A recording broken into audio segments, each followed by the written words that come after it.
welcome to another episode of Planning Phase Syndicate. This is episode 85. One man should be able to make a difference if he's powerful enough. That's right. Tonight, we are going to be talking about LVO results because my man, Count Dooku, somehow has won LVO. And I'm telling you, we're here for it. I'm here for it, baby. Anyway, long story short, we're going to be talking a lot about LVO. We're going to break down the top 16. There is actually enough unique lists. I really wanted to go through the full top 16, as well as a few lists that I've personally chosen to talk about that didn't make cut, but should probably be considered if you're looking at going to a tournament. We're also going to be talking a little bit about Kyber Cup, talking about the final standings, not final standings, I apologize, the round 3 standings, how our team did, good thanks to JJ today. And then we're also going to be doing our roll call segment where we talk about underutilized and underappreciated pilots. With that being said, I have a quick announcement I want to make.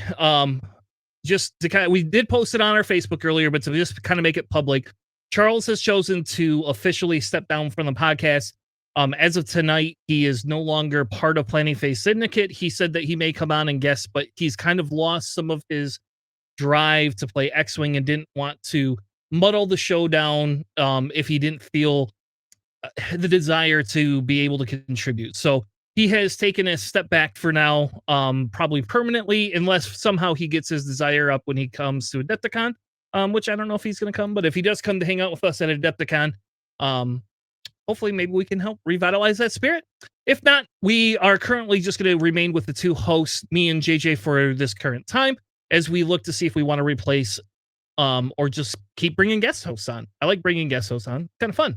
Speaking of guest hosts, tonight we have two, not just one, but 2 guest hosts from 2 other podcasts that will be joining us tonight.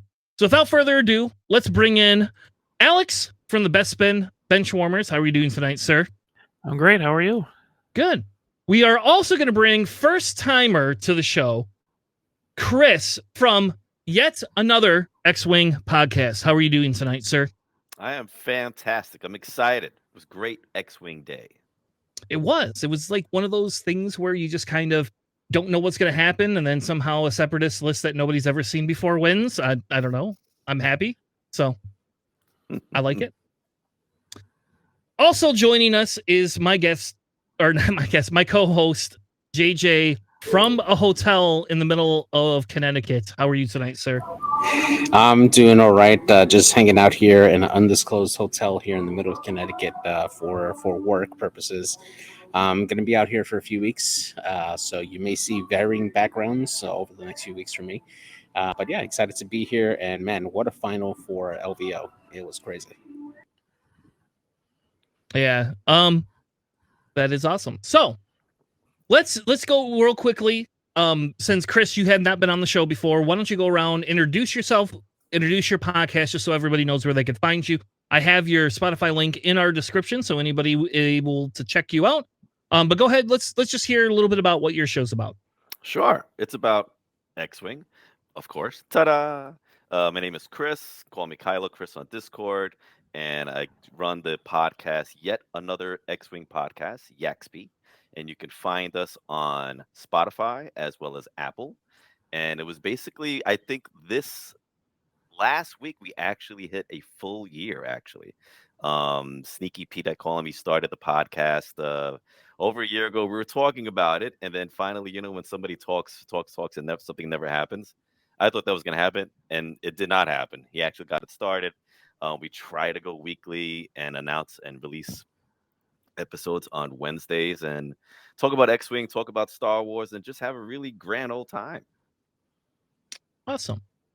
And then, of course, Alex from the Best Spin Benchwarmers. Alex was on last week. Alex is back to join us for all sorts of fun. So our week was, I feel there was a pretty good weekend. I will say I'm very saddened I didn't get to go to LVO, but my pocketbook is very happy I didn't go to LVO. So my wife would not have been happy if I had just decided to up and get one of the $400 flights to Las Vegas. And even if I didn't pay for a hotel and just crashed on someone's floor, It was still $400. She probably would not have been happy with me spending. Just saying. Got to get some miles, man. JetBlue miles. That's true. I don't fly. Since the pandemic, we don't really go anywhere. Like, we just don't go anywhere, like at almost at all. So it's kind of one of those things where I actually do have some miles that I have to use up this year. But I will probably be saving those. We're gonna do a planning phase syndicate tournament at some point this year, and hopefully we can nail some of those times down so I can arrange travel down there for that and sleep on Nice. JJ's couch. Actually, did Yeah. my I bought the tickets for LCQ for the Last Chance Squad. Just mostly just for my miles, man. It was very cheap for the flight at Awesome. least. Yeah, that'll be fun. We'll have to hang out. I have so far for my locals, I'm the only one going. Nobody else could get tickets. We are hoping JJ gets tickets. I'm hoping Still JJ gets his another- tickets. Otherwise, I guess I room by myself, or I'm gonna room with Greg. So I don't know. I'm gonna either sleep on Greg's couch, from Nickel City, or I'm going to have my own hotel room, I guess, because I booked my hotel room last summer, in anticipation for Adepticon. Because the rumor is, it was gonna be pretty big. So, well, all right. Well, why don't we start off? I think all of us are in Kyber Cup, correct? Oh yeah. Yep. Yeah. So Yep. we're gonna talk a little bit about Kyber Cup. So, who wants to start? Who wants to start out with what the record is at the end of week 3? Well, let's start with me because I'm sure I'm at the bottom of everyone, and then we can only get better from there. Our team went 0-3 this week. Oh wow. Oh, that sucks. It was rough. It was brutal. The games were. We lost by like a wide margin pretty much every game. It was great. Just got our asses kicked the whole time, but Was it the scenario, or is it the matchups with the list? it was all of it. It was just all bad. It was mostly a lot of the Mark Grauberg. He thinks it's the matchups. I think it was an off week for us. We just did not. No one stepped up. We were just kind of. It was a shellacking. It was awful. You were all tired. How about you, so Chris? We're now 1-2. Sorry. So you're 1-2 now. Oh, Yep. yeah. As a team. That's okay. Are you guys technically? How many rounds is this? I don't know how many rounds this is. 5. How about 5 that? rounds. Yeah, I want to say 5 rounds. Yeah. So you're not out of it yet, technically. We are still participating in the tournament. Correct. I don't know what cut's going to be, but I think you have to go like 4-1 Yeah. or better. 4-1. So now you're just playing for pride. Now you have a new goal. Just get a victory. Well, what we need you to do, Alex, is we need your team to knock off some of those other teams for us. So, there you go. Yep. Improve our chances to get in. Yeah. I had an actual. This was probably the most exciting week I think we've had. Believe it or not, we are a bunch of buttersticks. 1-1-1.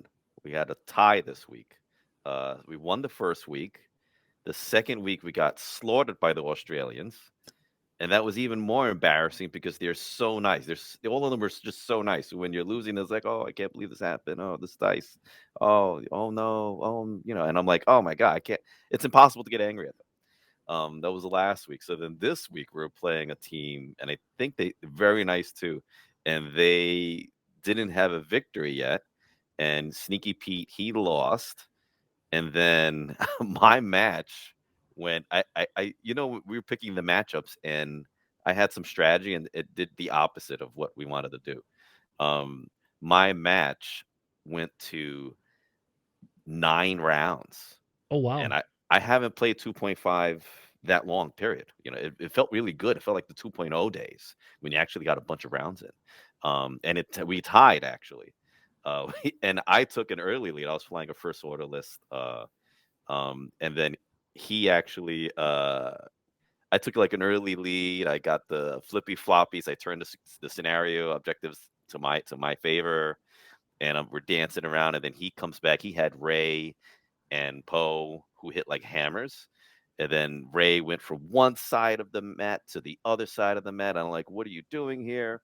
And then he had all the objective tokens, and then he tied it in the last round. And I had to actually play I had a substitute for the third match which was going to be the tiebreaker, quote unquote.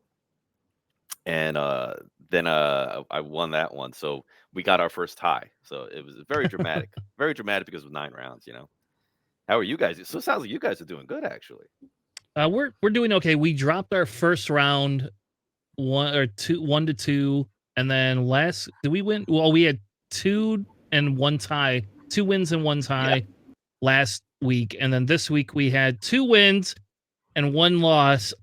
JJ, Hey, I have the best record on the team. I don't know what you're talking about. you do for this week, and that's it. After this week, you will not. But no, we had my game was ultra close. I won 14-13 in the last it was basically objective play, and I made the mistake. So I'm flying 2 Afflex, Django, and 2 droids, and I misset my dials for the Afflex. One was supposed to go 4 straight, the other one was supposed to do a 1 hard and come back in. Well, the one that did the 4 straight hit a rock, took 2 damage, of course, and then the one that 1 hearted never got touched. He actually took or put enough damage into Click to kill Click in 1 round. So that was great. So between him, Django at range 0, and then the stupid Iron Assembler, we were able to take Click down and kill him, which is essentially what won me the game, I think. Right there. And I rolled Iron Assembler, 3 blanks to 1 crit, and of course the crit was beshed or X'd, and so it was an ion token. So somehow the Iron Assembler couldn't roll an effing squiggle or a focus. And so here's the Iron Assembler. Here's Django. Here's the Iron Assembler right here behind him on the rock.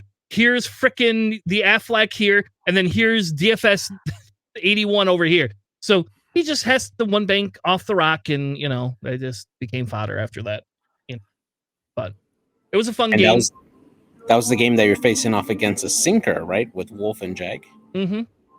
Yeah, that was the one we were talking about last week, Alex. And I'll tell you what, if you waste your shots into sinker, you better get them off the board quick. Otherwise, it's not worth it. But he used sinker to some extent, kind of like you would lat, literally for the rerolls and 7th Fleet Gunner. Sinker, I think, had 1 shot, maybe 2 shots the whole game. 2 shots the whole game, because he would just reload the 7th Fleet Gunner. But you didn't want to shoot him because, essentially he was always at range 3 of you to some extent. So I think I had 3 damage into sinker by the end of the game, and I literally just won on objectives. So if I had not hit the rock with that Affleck, it probably would have been a little bit more. It would have been a little bit less close, because the Affleck died to a range 3 obstructed shot. So The worst. Yeah. But what can you do? Yeah, that's what happens when you fly stupid 3 health wannabe aces, That's what happens. I haven't seen sinkers since 2.0, really. I haven't seen anyone use them. Yeah, I will. It's a bonkers list. I will tell you, at first I was a little weirded out by it, but it puts the work in. And essentially, if you shoot into sinker and you spend all your shots into sinker, if you get sinker off the board, then you have 2 full health. You have 2 other full health ships you have to deal with. Typically, that's because sinker has elusive. It was crazy.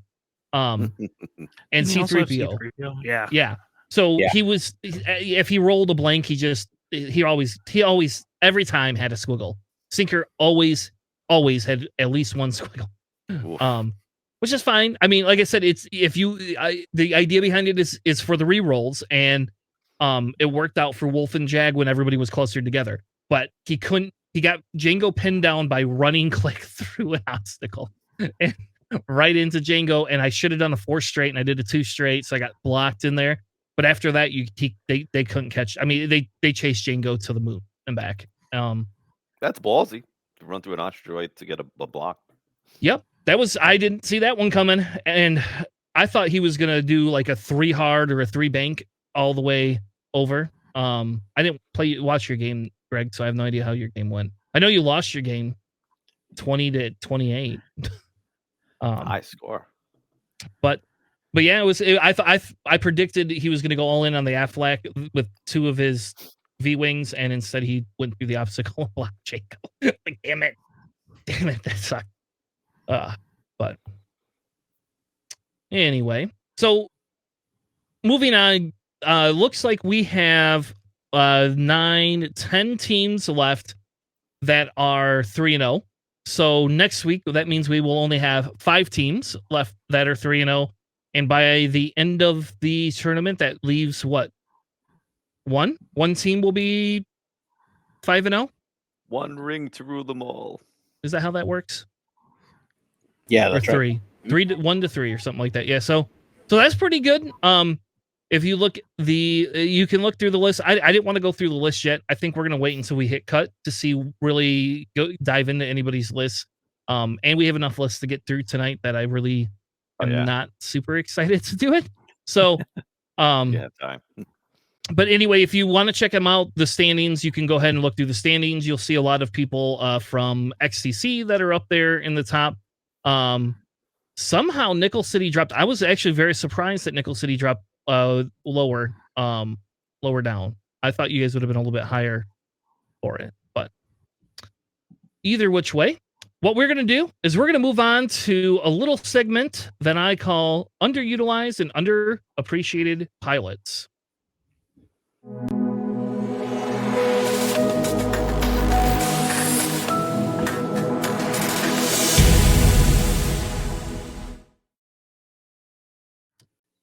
All right. So what we're going to do for our roll call series tonight, we had a couple of users, fans of the show, submit 2 pilots they wanted us to break down that they felt were underutilized and underappreciated. So the goal of this series is to bring new life to list building with stuff that's not super popular. Last week? Yeah, I think last week we covered Han running Neonub and Fenrau, and then a bunch of different crazy other stuff, crazy other scum lists that are running Fenrau. Tonight we're going to cover Wrath and Boudica, and I'm not going to say Boudica's last name because I'm just going to butcher it. So there's that. What we do here is typically we're going to read the card, and then from there we're going to talk a little bit about some of the lists, or not lists, but some of the pilots we built out for it first. So let's start with Wrath. And Chris, I'm going to give you the desire or the ability. Tell me, what does Wrath do in that whisper? Wrath does after you perform a bullseye attack, you can, if you have 1 or more non-lock red or orange tokens, you may perform a bonus attack against a different object, not the same, different object. Yep. So it's kind of like a knife fighter, right? And that's typically that's what it feels like. I would say like because they have the hard ones, the little knife fight in there, but they have the ability to also get out of dodge and then just also shoot you from the back as well. Personally, I don't have the balls to fly Wrath. I've tried to get the double attack, but I feel like in order to get that, I usually have to have no tokens on me. So then I'm relying on, for example, Predator or just like Dice Luck in order to get rerolls or mods. So it's a little scarier for me. I need stuff that has room for error. So even though I love First Order, Wrath I've tried a few times and I pass on her. It's good though. I think she's a 5 as well. I don't know if it's a he or a she, but Wrath is a 5. They're 4th 5 points, and they come in at a nice I5. So you are getting up there. Ability to be able to outmaneuver, maybe do some tricky little things with them for it. So I will listen before we get into the actual pilot real quick. So they say you may, if you have 1 or more non-lock red or orange tokens. So obviously they think of jam, right? Like I'm assuming they're saying you jam yourself. You're gonna take a boost, a rotate. You're gonna do a barrel roll. You're gonna do something crazy, and you're just gonna be unmodded. So these become unmodded ships. But what other orange or non-lock red tokens could you have? For me, I was looking at, like, I built it out. Want me to go over the build out? Sure. But I built it out with Predator, Ion Cannon, Pattern Analyzer, and Prout Tradition, because I'm hoping maybe if you've maneuvered it correctly, hopefully to maybe do either one of the sloops, or they have the 4K and a 5K, I believe. So then number 1, you're getting that non-lock red token with the stress, correct? Then you do pattern analyzer. You could do some type of action, and you also have proud tradition where you could get a focus after that. So maybe it's like trying to be tricky with the advanced maneuvers, and then that's how you're getting that ability to proc. And if you don't get the ability to proc, then hey, I have ion cannon, and I could mod myself and not get a double attack. But I would need a lot more reps to fly to have the balls to fly. And it's also 5 points. It's 25% of your list. So right now the FO pilots are hot. But I mean, as far as Wrath is concerned, like I don't know, it's something to think about. It's an I5. I would build it out definitely with pattern analyzer and proud tradition though, if you're gonna go that way. So how about you, Alex? What if you have to get? I don't know. You probably don't fly first order that often. I think that's a Cody thing. I don't fly the Whispers too often. No. But the Proud Tradition, Predator, Ion Cannon, Pattern Analyzer, I've seen that pretty much on every Wrath build that I've seen. It seems to be pretty standard, which is solid. I think the best part about him is that he's just an I5 Whisper. I don't think anyone's really bringing him for the ability. Although it is kind of funny if they actually do flip the Proud Tradition to False Tradition, because then you just take the red focus, then you have the double attack ready. Yeah. That's the only way that I could see that being easy, or having someone like a Hollow pass a Strats or something if you're really trying to Rube Goldberg it or something. So Yeah. That's not bad actually. I didn't think about that with Hollow. Yeah, the other thing, if you think about with Gideon, if you have Gideon in your list or Malorus in your list, now that makes that's a lot of points, but either one of those can also give you that strain for the rerolls. So, the other way I had it Wrath build out, and this is crazy, this is a little different. This is Tanner's like separatist thinking, but I put HLC instead, because if you look, when you read his thing, it just says a bullseye attack. So it doesn't have to be your bullseye, right? It could be HLC, could be the attack as well. Then I put trick shot, proud tradition, and pattern analyzer, which comes out to the the full 15 points. And the idea behind it is you get the one lined up for the bullseye, you get your focus, whatever you have to do. And then you can basically use and shoot like another long range target, and it's just a free double modded attack, or not double modded, a free extra attack where you can add dice to your front arc, right? it is also worth noting that this is the only Whisper pilot that has a cannon slot. All the other ones have missile slots. Mm-hmm. So you're really missing out on getting like a procket off, which sucks because that's just really funny to me. Yeah. So I when this particular pilot came out, I actually flew this quite a bit, and I did find a little bit more of an aggressive approach to flying Wrath for this one. So I think this is actually one of the pilots that I did not want the tech, the enhanced jamming suite on it, just so I can get that additional tech slot. So the loadout I had for it is Proud Tradition, Predator, Prime Thrusters, and Pattern Analyzer. And essentially what you can do is once you get a red token by doing like a sloop maneuver, you still have full access to the focus boost or barrel roll as you need with this ability, because Prime Thrusters allows you to still perform the reposition actions even while you're stressed. And same thing with Proud Tradition, still getting that focus. So you can actually get that stress token and not actually have to lose it at all, and still have access to a focus and a boost or barrel roll if you need to for that particular pilot, enabling that that ability to trigger more often with the Wrath. And you can actually fly around, do a non-blue, and still have the stress and still that's pretty slick too. It's more, I just feel like it's more AC. I love First Order, and I'm like, oh man, if I make one little error though, this guy is toast. I have to make sure he's backed up. But an I5, that's 5 points that could potentially hit hard and double attack if you know what you're doing. That's pretty good. I think one of the big things with Wrath is the fact that the fact that you get that double attack, right? Like I think that's really one of the key pieces to this, and I think if you're so again, if you're gonna fly a Whisper anyway, you have to be a little bit more conscious. It's kind of like those Afflex. If I want my calculates, I got to get it a bullseye. And so I spent a lot of games working on bullseye mechanics because I wasn't super great at it. Because when you fly Grievous, you don't need bullseyes. You just need to outmaneuver them. That's it. That's all you got to do. And essentially, I think with this, I think that's, and again, I like the ion cannon. I think that's the standard one. That's the one I found most of the time when we saw Wrath being ran in List Fortress. But I really think the HLC and maybe getting rid of Trick Shot is not needed there. You probably could move to something else. You could get rid of your enhanced jamming suite, right? And look for another tech upgrade. So I think there's a couple other things that you can do with it. I did throw an outmaneuver Predator sensor scramblers on there just because I think it's hilarious, and it's the 5 forward with the decloak boost into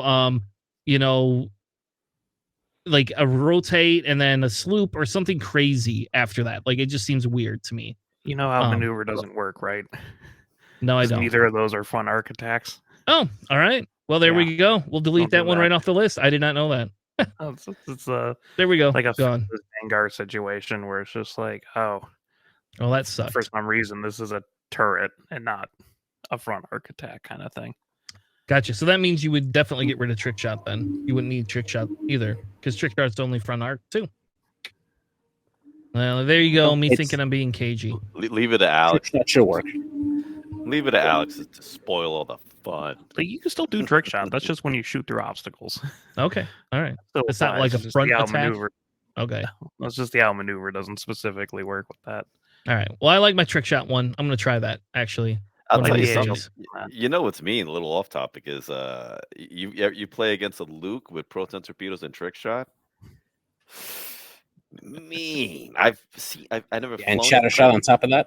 Oh God! I am like this is gross. Potentially 5 dice. I'm running for my life, and then some people kind of master like how to get a Trick Shot to proc so often, and it's scary. Now we're giving people ideas. That's great. He had a Tycho that was around for a while with Trick Shot and HLC, and that was lining up 5 die shots for an A-wing, which is not something that I ever want to see. 5 dice. Yeah, that's devastating. Yeah. So the next one is.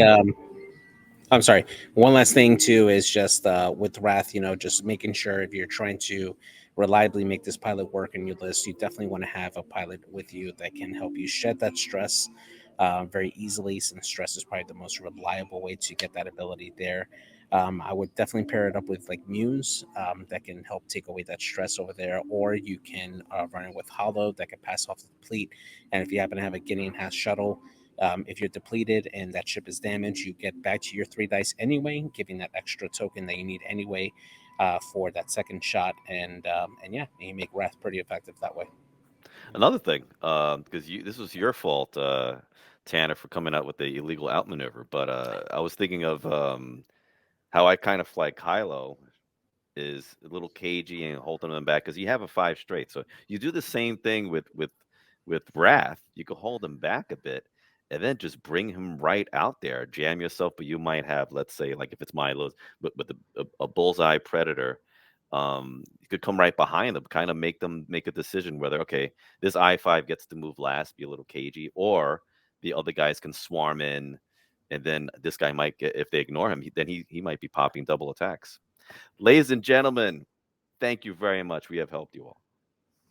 Yeah, see, the other nice thing about it, too, is it doesn't say what range it has to be. So, like, if you do, let's say, bump into somebody, you can perform your range 0 bullseye attack, and, you're going to have the stress focus anyway, right? Yeah. Then you can perform a secondary attack. And you never know. Yeah. And so I think, and it also says you may perform a bonus attack against a different target. So if you have 2 bullseyes lined up, I mean, Merry Christmas to you. That's even better. Double HLC shot would be hilarious. Oh my, that would be though. All right, so why don't Alex? Why don't you tell us what does Boudica do? She's a wrathful warrior. Yes, she's in a Fang Fighter, a Rebel Fang Fighter at I4. After another friendly ship defends, if you are not depleted, you may perform a bonus primary attack against the attacker. If you do, after performing that attack, you gain 1 deplete token. So another double tap. Yeah, another double shot. So we have a couple of different loadouts for Bodica. The first one, which felt a little too obvious, is you just run Beskar plating. It's like a cheap Impervium plating, I guess. I guess it's not cheap, it's more expensive than Impervium, but that's what it kind of feels like. You can spend the 1 charge to turn a crit down or 2 charges to discard a card.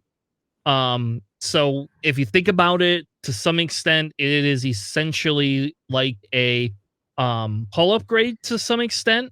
I like it a lot, but I feel weird just saying that's the only loadout that we should run. I also thought, what if you put Debris Gambit, right?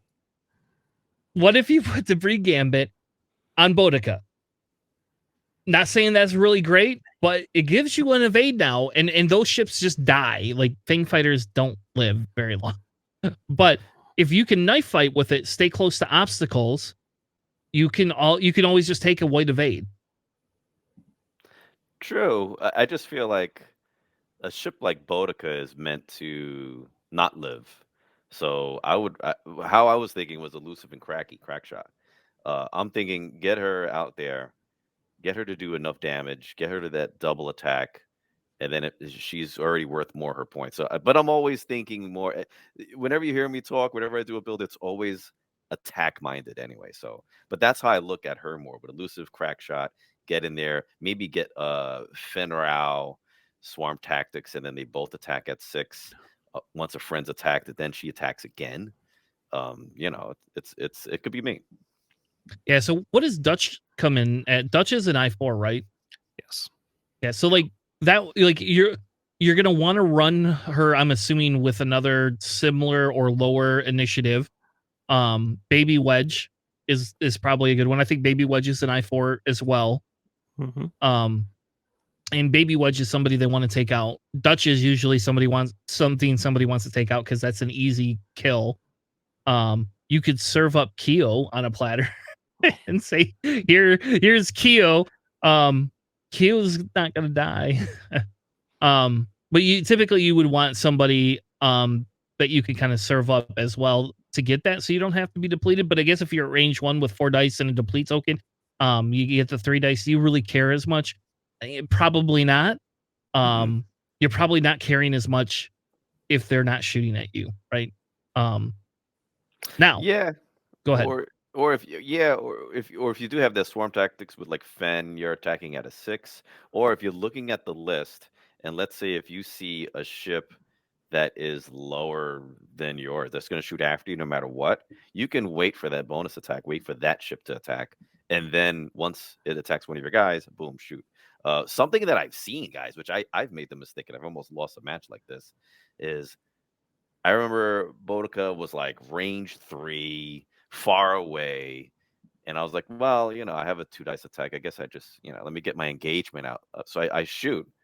And then immediately the guy's like, all right, my ability procs. And I was like, oh, crap. And I nearly almost died and lost the match just because I was thinking, you know what? This is things you have to think of. My lose condition. Like, oh, okay. Oh, crap. If I shoot this ship, now I could get shot back. So keep that in mind when seeing Bodica on the table. Sometimes you don't want to get shot back. Don't shoot her. Don't shoot anybody.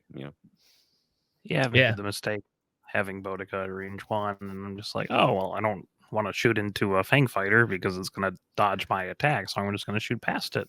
And then get in range 1 shot by a Fang Fighter, which was terrible. Yeah. Rough. And in an I4, they're not going to die right away, right? Like, unless you range control and keep them at range 2, that thing's not just going to just die. It's just not going to disappear to begin with. Yeah, and kind of going more on that too. I think that this particular pilot, I think it really shines with enduring as well as hopeful, which will get you to 6 points exactly for it. This pilot does need help in order for it to stay alive. Honestly, I think that the most effective list that I've seen with Bodica usually has Dutch to help provide a target lock, so that way it's double modded, or it'll have a crew carrier that's running behind it with Ven Rao crew, so that way after Bodica takes that extra shot when it comes to engage again on initiative 3, it's able to get rid of its deplete token, because Fenrau allows you to get rid of any non-red non-lock token. So you could take that shot, get to deplete, get Fenrau in, and help you still take a full blast with that there. And being at having that range control definitely helps you make Bodica very, very effective. And hopeful, honestly, if they happen to shoot out another ship and they take it out, you get that extra focus that you need if you haven't taken that action, or you can boost into range 1 to make it a 4-dice shot and really bring some pain. Yeah, and the whole, so I built 2 other builds, one with homing torpedoes, which we'll talk about in a second because it's silly, and then one with Mando, optics, and hopeful, right? And so they because Bodica specifically says for the you have to perform a bonus primary attack, the ideal here to some extent is with the Mando optics, right? It's basically like that free lock to begin with. So you could be double modded for 1 turn. You got hopeful. So if instead you go, so let's say you got a Dutch sitting next to you. Dutch is at 2 health. Dutch can give a lock to somebody else instead of giving it to Bodica. Bodica can take the lock with Mando optics. Then Bodica can do like a boost in or a barrel roll to do some arc dodging type stuff. Let Dutch die, then gets the focus from hopeful. Or again, you could take the focus and then maybe do a boost, and then you get that other thing. And because of the timing window, right? And again, I haven't talked to Maui about this, but my assumption is because of the way the timing window works, it just says perform a bonus attack. And what hopeful does is you would be able to say, I could boost, and you could then boost into range 1 and have like a range 1 shot into a ship that you didn't have before, right? I do think marksmanship is a valid thing, so you could definitely use marksmanship. I'm not as good with an I4 and bullseyes, I think.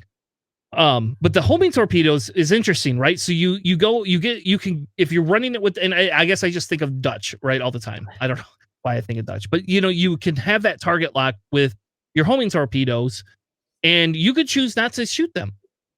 But think about it this way: you could take your bonus attack, right? You get your deplete, you got a target lock, and you just say, hey, well, now guess what? Do you want to take 3 dice from homing torpedoes or just 1 crit? Pick what you want. Again, it's a little weird because usually you want a Fang Fighter to be in there and punching. But you can play Bodica a little bit different. Keep her at range 3. Keep that homing torpedo on. Use your shot. And then just say, hey, here we go. Look at this. I got a homing torpedo now. What do you want to do? Pick what you want. Covers all bases. Especially homing if torpedoes. Yeah. Sorry. Homing torpedoes is range 1 to 2. So you Okay, you can still be in there at range 1 and still do that homing torpedo attack. So is missiles 2 to 3? Yes. Yeah. Oh, yeah. I hate these people. Just make them all the same. Okay, so fine. It's even better. That actually makes this even better because you can just be in at range 1, take your range 1 4-dice attack, then you get your deplete, right? And now you got a homing torpedo. You want me to throw 3 dice, at you, or are you just gonna take a crit after I've already shot? I mean, it's to me, it's a win-win. And how about this? This is even better. If they let you do the crit, so let's say they have shields, they let you do the crit. Now you've got a target lock for your bonus attack if they shoot at somebody else. So now you've got a target lock for a bonus attack, and you can now use that. You don't get your deplete till after that. You're doing a blue maneuver 99% of the time anyway with these stupid things. So I don't know. I think Bodica, and I think I personally am feeling hopeful is a really good way to go with things. I think people are underutilizing hopeful, and I will just say that just because I had to play Pim this week on Nickel City, and he used the bloody stupid all those Y-wings that have hopeful on them, like the super fun ones. By the way, they're actually pretty good, and they look super fun to fly. They can't maneuver were shit, but they look fun to fly, and you get hopeful. And like, you know how many times hopeful helped? At least twice. So, yeah, I don't know. I like it. I think it's fun. I don't know. Yeah, whenever I've played Boudica, I've only pretty much seen Beskar reinforced plating, but I do like Mando optics. Hopeful I'm a little bit iffy on, mostly because I boost a lot as a Fang fighter, and I wouldn't be able to boost again. But getting that free focus is really nice. But also, just for a sample list, you can have like Boudica, Fen Rao, and the Sheathipede, your choice of 4-point X-Wing, Dutch, and Kraken, which is Oh, like yeah. a really high-powered 5-ship list with a lot of mods. Kraken's annoying. He's so Right. good. And For the points. who are you going to shoot, right? If you shoot someone else, which you should, Boudica is going to bonus attack, and also Fen Rao can neuter that attack even further. So it's really kind of a rough thing to go against. Yeah, I would really like to see Fen Rao with like Kane and Jarrus and Boudica. Like, you can't manage your attacks, and you're rolling one less dice. Jeez. No, I have the cross facts. All right, stop it, JJ. Stop it. That's now you're giving too much away. Don't do that. Add a cloak token, and we're all set, right? Fair enough, baby. All right. Well, let's move on to LVO. We have a lot to talk about with LVO. I will tell you, I am, even with that going, I'm pretty excited. And even though Separatists did win, and I got chided a lot for having Separatist, lots of Separatist discussions on this show because I fly a lot of Separatists. That is not why I'm excited. I'm more excited because we got to see another in-person event. We got to see a lot of people come out for it. We got to see some new and interesting lists that we're going to go over here in a few minutes. And then there's this new site called Pattern Analysis. I have no idea who made it. If somebody would like to volunteer and tell me who made it, I would love to talk to the person, whoever made that. I do not know, though. And all I know is Zach from our locals tagged me yesterday morning and says, if you have not seen the site, you need to go check it out. What this site has done is essentially taken your YASB list from Roll Better, which is one of the new tournament softwares, or Longshanks, and it imports it into this fancy little like GUI looking interface, and then helps with statistics.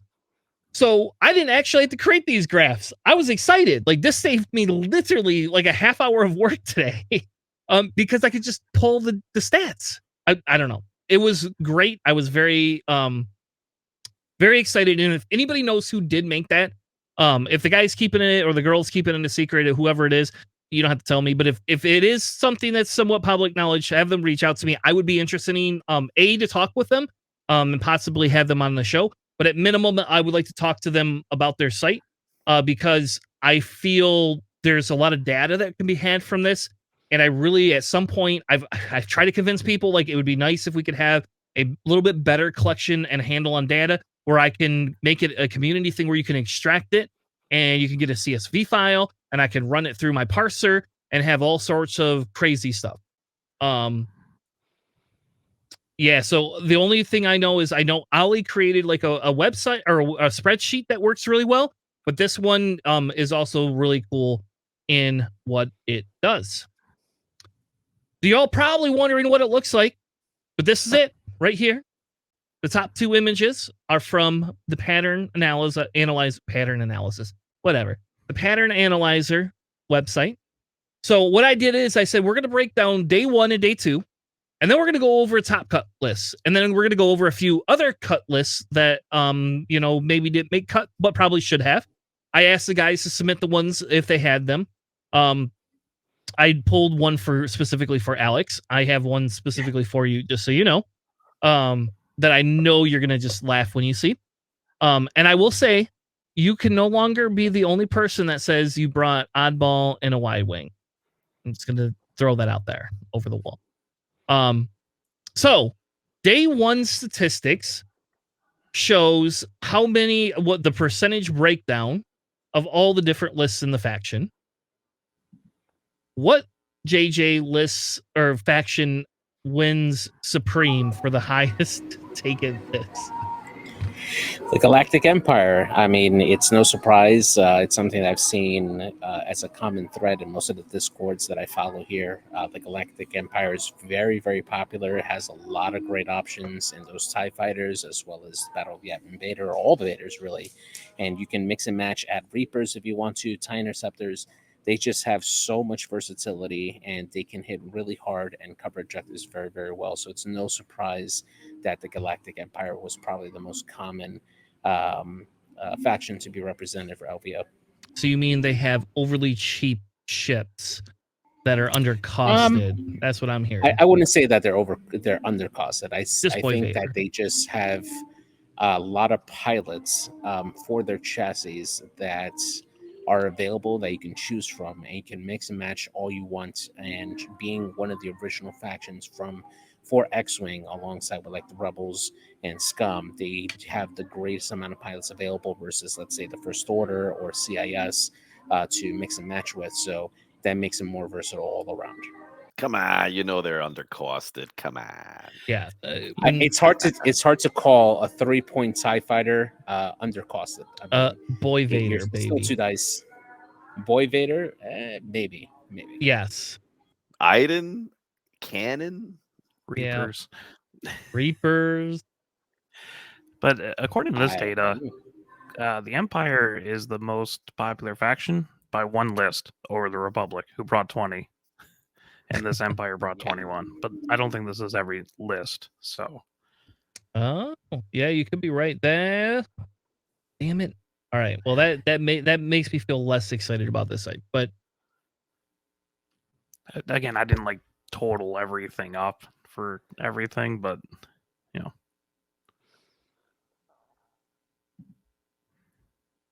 What's 28 and 15? I think it might be. What's 28 43. and 15? 43? Yeah. All right. Well, JJ will look up for us while we're doing how many total lists we had.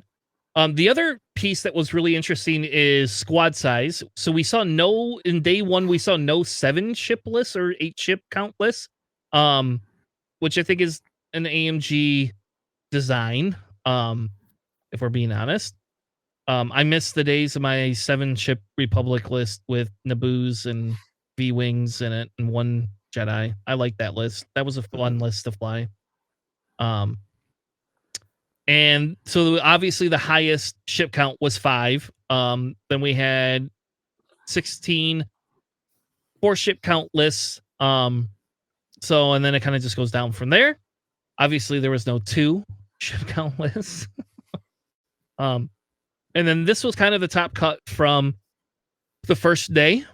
So as you can see, there was only 2 5-0 lists. Jeremy Chamberlain is the Chumbalaya. I don't know who Jolly Longfellow is. I have no idea. So, but it looks like go ahead. Well, I was gonna say, I wonder if that's the one who, the only one that the winner lost to, actually, because I know he lost the first one. So I'm just curious if that's the one. Might be. Yeah, that I really don't know, to be honest with you. But I think you might be right, because I do think they did lose to a first order list. Mm-hmm. So we probably could go look it up, or JJ could. So yeah, so the other interesting thing I think out of this one is that there was somebody ran 4 Y wings or U-wings, yeah, or V wings, U-wings. yeah. So that's pretty cool, right? That's interesting. That's not unknown, but somebody owns 4 of those fuckers. So like somebody does. I don't know who. Not me. the U-wings, right? My friend Yeah. James runs the U-wing. He actually won. He won in 2.0 days. He won something big with them. Not big, but I mean, he won something with the U-wings, and then that was like the talk. I think maybe it was at Nova or something. It was getting pretty high, but the U-wings made a little splash. So it's I think it's cool to see them back. I mean, if you think about it, they're very efficient. If you're talking about the U-wings, right? Medium base, so it's great for assault. They can stay still. They can hang around, like for assault. They could move fast, but they could hit hard a bit. So, I mean, I would suck flying them. It would be bump city, but they are cool. It looks like JJ loves them. I've loved to run some of the pilots more than others for the U-wings. like Cassian definitely was very popular for me back when that first came out with B Wings. Saul Guerrero with Selfless Rebels is just a monster. Back when you can have Veteran Tail Gunner on Y Wings, you could just double tap like crazy and have all the rerolls. But yeah, it was the U Wings are very, very good chassis. Being able to run 5 of them with a lot of loadout, that means you can bring a lot of different crew. You can do a lot of things with them, and they can cover a lot of the board. They're very strong in assault and usually pretty good in scramble as well. Yeah, so day 2, Empire was still the highest ran faction, but not by much. Day 2, everything seemed to be... Oh, actually, Republic wins day 2. Huh. Yeah, so Republic coming in as crazy high. I don't know. I like it. I think that's good that we see a little bit of a shakeup. Other than that, all the other factions seem pretty similar in terms of that. Again, everything's focusing on a 5 and 4 ship count list, except for Isophane, I think, who ran a 7 ship count list. So he was the only one. Only one.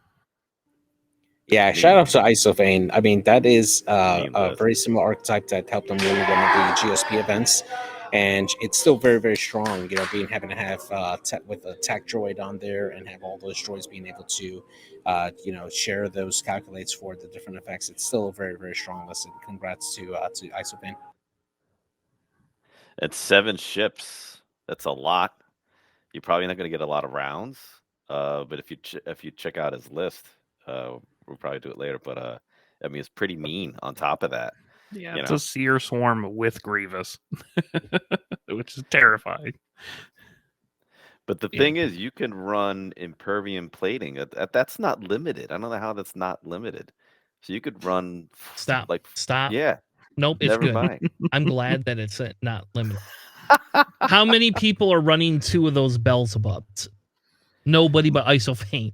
I did, and it didn't work very well. So, I will say Isophane's list does work very well. Yes, but I will not say that most people do not run 2 Beelzebubs. I own 3 of them, and we've been discussing for Worlds, maybe me running 3 or 4 of them in a list just for shits and giggles. That'd be incredible. My friend ran a scrimmage on me of Vlad. I think it was 4, unless you could fit 5. I think it was 4. You could fit 5.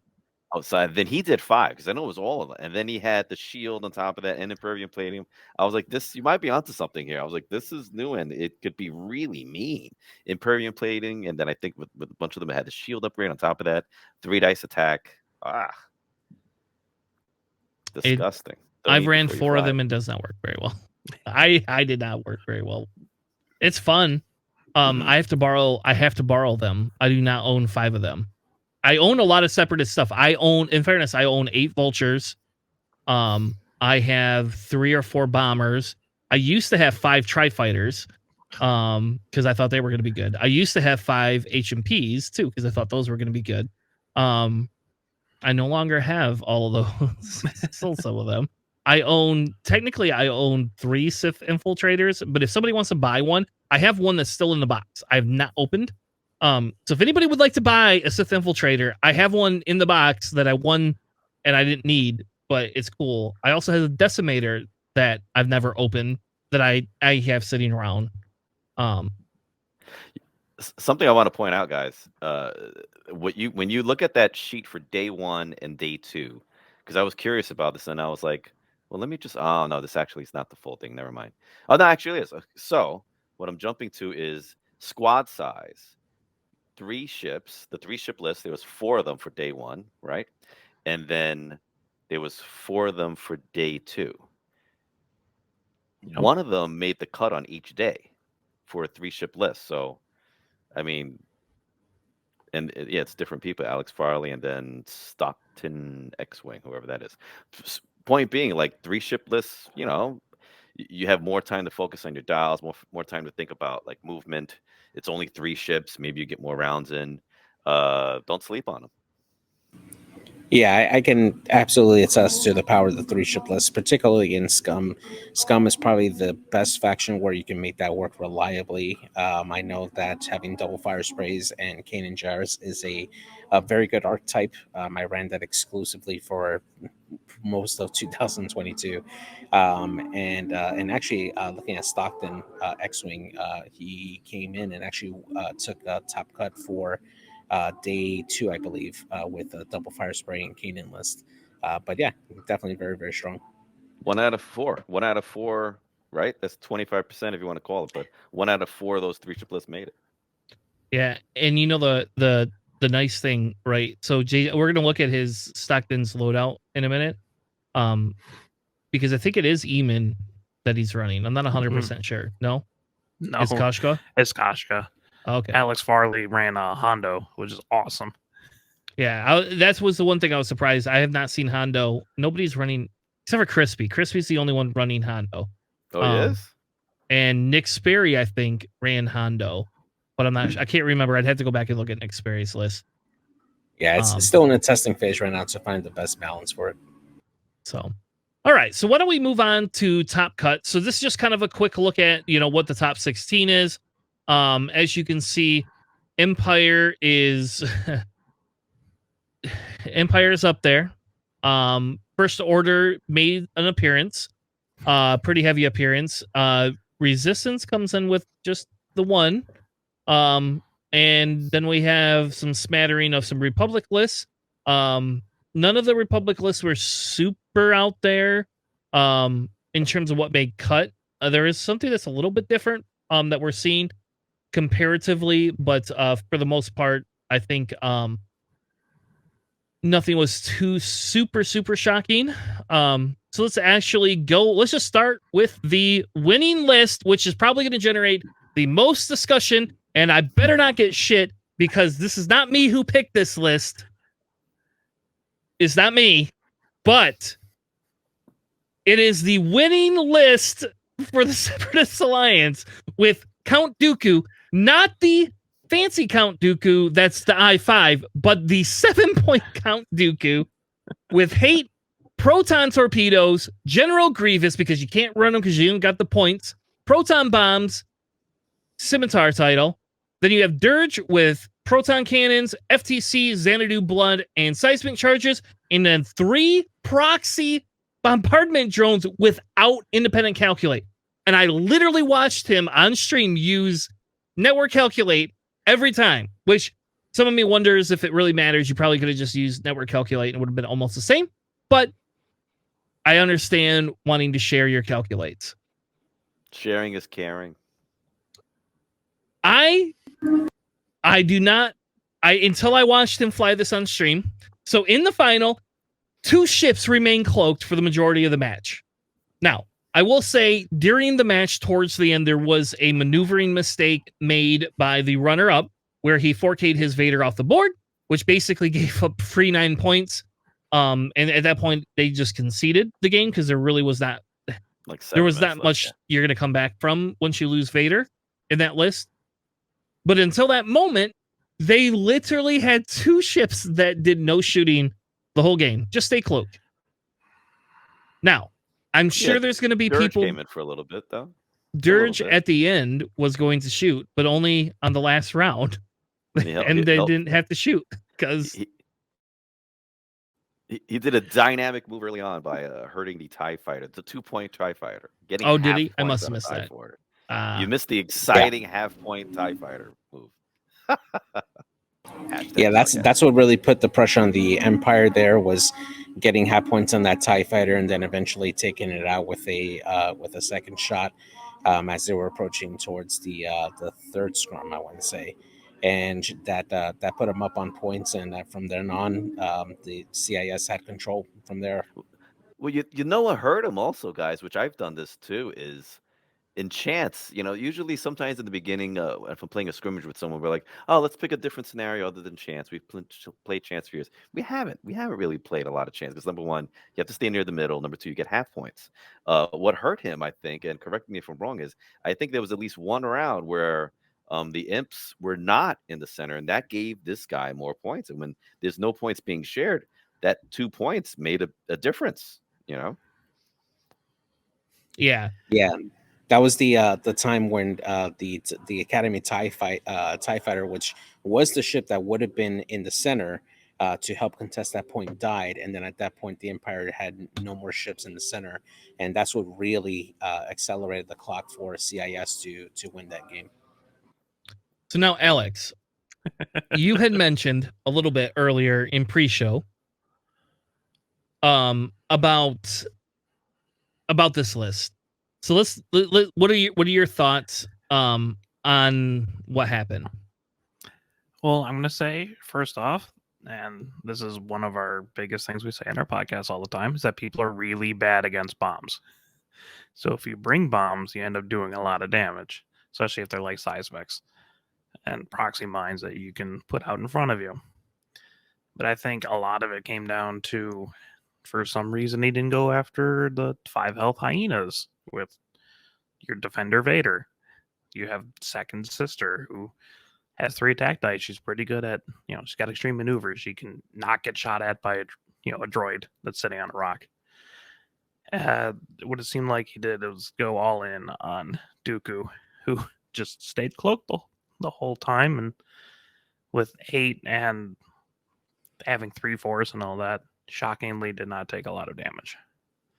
I feel like the more you're talking about it, I'm seeing this guy's strategy. I feel like it's brilliant. So let's say for some reason, right? You said for some reason he didn't go after the hyenas. There's 3 of them. You can't just bring one ship to kill a hyena. You have to bring all of them because your imps as well on top of that. You're going to get hit by at least one proxy, maybe. You don't want Second Sister to be hit by that. You don't want anyone to be hit by those proxies, right? So let's say in his mind, he's thinking, all right, well, I'm not going to bring my entire list to get the hyenas. Let me just knock out this one infiltrator, which I didn't think personally he would be cloaking that long. It's kind of genius if you think about it. Or let's say he goes after the hyenas. Now you have who do you have behind you? The Dooku with proton torpedoes. So it's kind of like a really big risk which way you go. It's pretty slick. I mean, I don't also, want to face it, but it's pretty slick. Don't fly your Darth Vader off the board, but that was with 7 minutes, though. I mean, yeah, you know what it was. The final note. Yeah, he had to do. I don't know, man. It's what we and I know, Tanner, you said this earlier. We talked about it earlier, but if the infiltrator's green dice go bad on him, that Dooku melts quicker, and then it's a very different game. It's a very different game, but it didn't. It didn't. You're right. Yeah, and I think that's where you make a decision, and if the decision doesn't work out, you have a 50-50, and I think that was the biggest issue. I will tell you, like, from flying Separatists all the time, and because this has been kind of a prominent thing with Dooku's, it feels, they're cloaking. I've watched I think it's Paul Heaver, I'm not 100% sure, but I think it's Paul Heaver who flies the new Dooku. I have watched him on more than one stream. Actually, we streamed the game. We streamed the game for him this week, actually, against one of my locals for Kyber Cup, and that's what he did. He took his Dooku, went into the heart of the Empire list cloaked, and then it's like he had the option: do I decloak? Do I not decloak? What do I do from there? And he held up 3 Empire ships, one of them being Ubal, and one of them being, I think, Vizier or Seven. I don't remember. One of them being, something like that too. And he held them because he's a big base, and doing maneuvers around a big base, if you don't know, is very hard. It's a pain in the ass. It very rarely works to your benefit. And I will attest to that by saying Han wanted to get in the way of my tri-fighters last week at locals as well, and I had to do a 5 straight to get away from Han. And miss out on shots. But I think the strategy would have been is either you take your Vader and you would run your Vader towards the bombers and take everything else and focus on Dooku to force him to either keep cloaked and not shoot off his proton torpedoes, or you would do the opposite and move Vader towards him because Vader's probably a little bit more survivable against proton bombs and proton torpedoes, and you can outmaneuver a little bit more, and then take the rest of the list and go after those bombers. You can run your Vizier or your your fair off in this instance instead of your vizier in between the two. And then that way you can still use your coordinates. I will say, thank God that Empire does not have biohex crypt codes, because vizier would just be, or fair off would just be insane in that. Oh, forget it. Yeah. And I do wonder if in this list, if you bumped fair off down to vizier, if it would be a little bit better in the list, because you would have a lower initiative, you choosing to make different decisions, and you're getting a white coordinate action versus a red coordinate action. So I don't know. I don't fly a ton. I've never seen that Empire list ever, and I've never seen this Cool to see the sister. separatist Huh? list ever. So Yeah. That was cool to see the second sister. You know. Go ahead, Jay.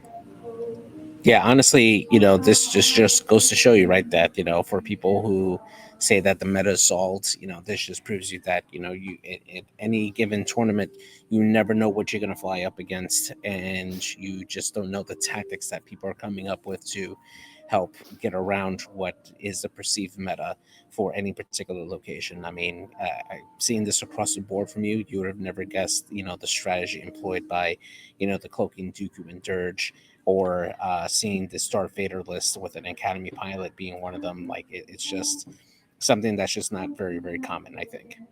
The only bad part is now people have seen it. It's been in the finals.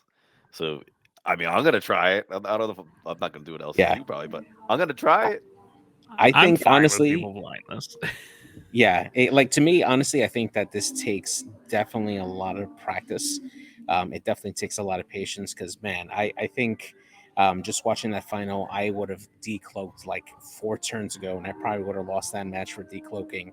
But man, just the patience that he had, and just like keeping the Empire baited towards that side, that's ultimately what won him the game, is just having that patience into baiting your opponent to do that, and having the rest of the list just come in from the flank and to help out. Yeah. And that's just super imagine patience. Go ahead. if we could if we could get something like a Fen Rao in Separatists to get rid of that stress, then Dooku could have 2 straighted and 5K, baby. I was waiting for it the whole time too. Like, I'm just sitting on bated breath for him to freaking decloak forward and then 5K. I just couldn't.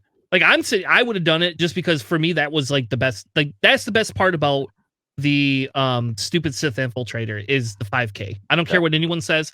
If I fly one, my goal is once a match to get a 5K off before I die. That's all I care. That's all I care.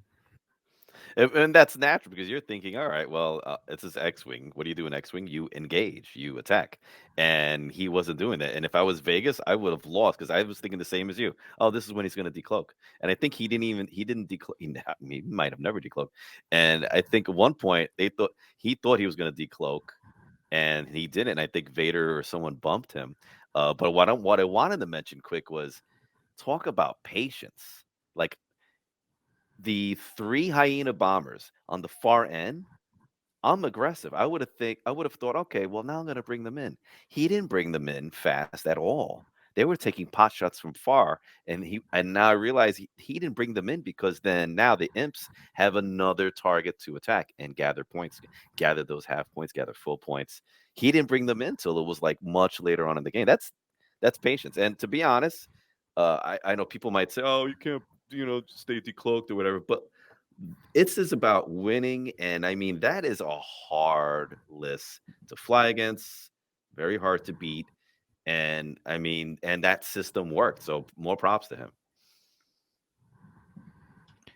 I will say I'm excited to see Second Sister as well, right? Like, I won't lie and say that I'm happy that Second Sister got in, and I'm also happy that I don't have to say another Vader Defender won a tournament, because like Corey, I'll never hear the end of it from Corey, so who's not on tonight, probably because I didn't want to hear about it from him,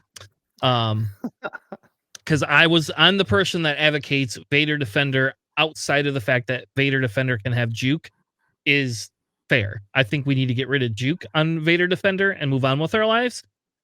And But that's a whole, I don't know, that's a longer conversation about restricted lists. And I've already, you just put Vader and Juke on a restricted list. You can't take both of them, and let's move on. Tanner can't put me on that episode. Me and you will be going at it. We'll be going all day. I hate Vader Defender. I think he should be named a lot more, but we won't get into it. And we're not going to get into it. I am not. Anyway. So real quick, we're not going to go through. We already went over the runner-ups list, which was Vader with Malice, Juke, HLC, Fair-Off, and Seven Sister. Second Sister then, and Extreme Maneuvers, Ruthless, Shield Upgrade, Sensitive Controls, and an Obsidian Pilot. So congratulations to both of them. Both of them did very well and had well-deserved wins. So let's move on to top 4. And Alex, I'm going to give you could pick which top 4 lists you want to run down. Okay, we'll just go with the first order list by Mountie. We're running something incredibly similar to this in our Kyber tournament. So this is Malorus with cluster missiles, Gallic with Proud Tradition, Bioaxe Cryptos, and the Tractor Beam, Scorch with Shield Upgrade, DT with Shield Upgrade, Static with Proud Tradition, Ion Cannon, and Recoil with Predator and Sensor Scramblers. That is a real nasty 6-ship list. It's very, very rough to go against. 5 health TIE fighters that are shooting 3 dice at you every turn is not fun. Then you kill one of them and then someone gets coordinated. And silencers are a very efficient chassis for what they do. It's disgusting. Yeah, and in this list, like who's your target here? Like, do you try to put all your effort into killing Gaelic first, or do you leave yourself open to like Recoil and Scorch and DT? Like, yeah, it's tough. See, I don't think there is a target priority in this. Yeah, I agree. Like maybe Recoil, like you don't want Recoil behind you or something, but Recoil is going to have a little freedom there. But that's my favorite faction. That's the beauty of, I feel, of that faction, is they're very self-sufficient ships. So it's basically, who's my target? Okay, who can I kill? And usually the trap is they put Malorus out there. That way you can keep shooting at somebody who has infinity focus, which is usually a mistake. Yeah, that list is very brutal. I mean, sometimes TIE fighters can go pop, but not when they have 5 health. And they can focus fire though. Yeah, okay. Yeah. Sorry, I'm gonna. If you focus fire on like first order those TIE fighters though, and then personally I would, and also depends on your list. If it's like if DT is shooting, if you're shooting after DT, he probably has a strain. Kill that guy, or kill like an easier target who does not have a shield. I like to put shields on my first orders, but if they don't have a shield, then that's hopefully who I'm going after, or who I'm trying to protect. Yeah, the thing with DT too, it's optional, right? If you have like a bunch of shots coming in after him, you just don't have to take the strain. You can just shoot 2 dice. Right. You have 5 other ships that can also shoot, so it's rough. Yeah. And the other part of it too, right, is the loadout on Gaelic, right? Just having the biohex codes to make sure that if you are going to coordinate somebody that's out of your range, you can set that up correctly, if you especially putting Recoil on a flank. And then Tractor Beam at I-5, really great for the rest of this list. You can put that ship into position where you need to. Worst case scenario, they spend their tokens to make sure that they don't get tractored, and now you have shots into a unmodified ship for Scorch and DT to pounce on. So it's a really good list to just converge on and swarm. The 5 TIE fighters with first order and then whatever, that's making noise right now. Yeah. I flew against the 5 TIEs and Tierney, and I find that oh no, man, he doesn't like it. I can see his face. I don't think he's as bad as people think. I play Republic a lot. Yeah. Oh, Tyranny is terrible for me. I'll send flowers to your house. He's very bad for Republic, very bad for Rebels. I agree. But the Gaelic with Tractor Beam, that's something a little newer to me that's been making rounds the past couple weeks. And I flew against that, and it didn't have a huge impact in our match. The guy beat me hands down. That was one of the Australian guys that destroyed me in Kyber last week. But when we were talking, he was like, you know what? Gaelic hardly did any work this game. And I was thinking, like, the way he said that means that Gaelic's doing work with that Tractor, and then everyone else is just pulsating in. So that looks like a list that could sneak up on you, number one. Number two, it could easily get objectives. And when there's 5 objectives on the map, I mean, they're fast. They can move. They could flip. They could carry. It could be me. Go for first order. First order, baby. And they're all generally pretty self-sufficient too. It's not like you have to be next to each other. You don't have to run Scourge next to Static, So that's Right. what makes it real rough. They can just kind of converge on you at any point. Mm-hmm.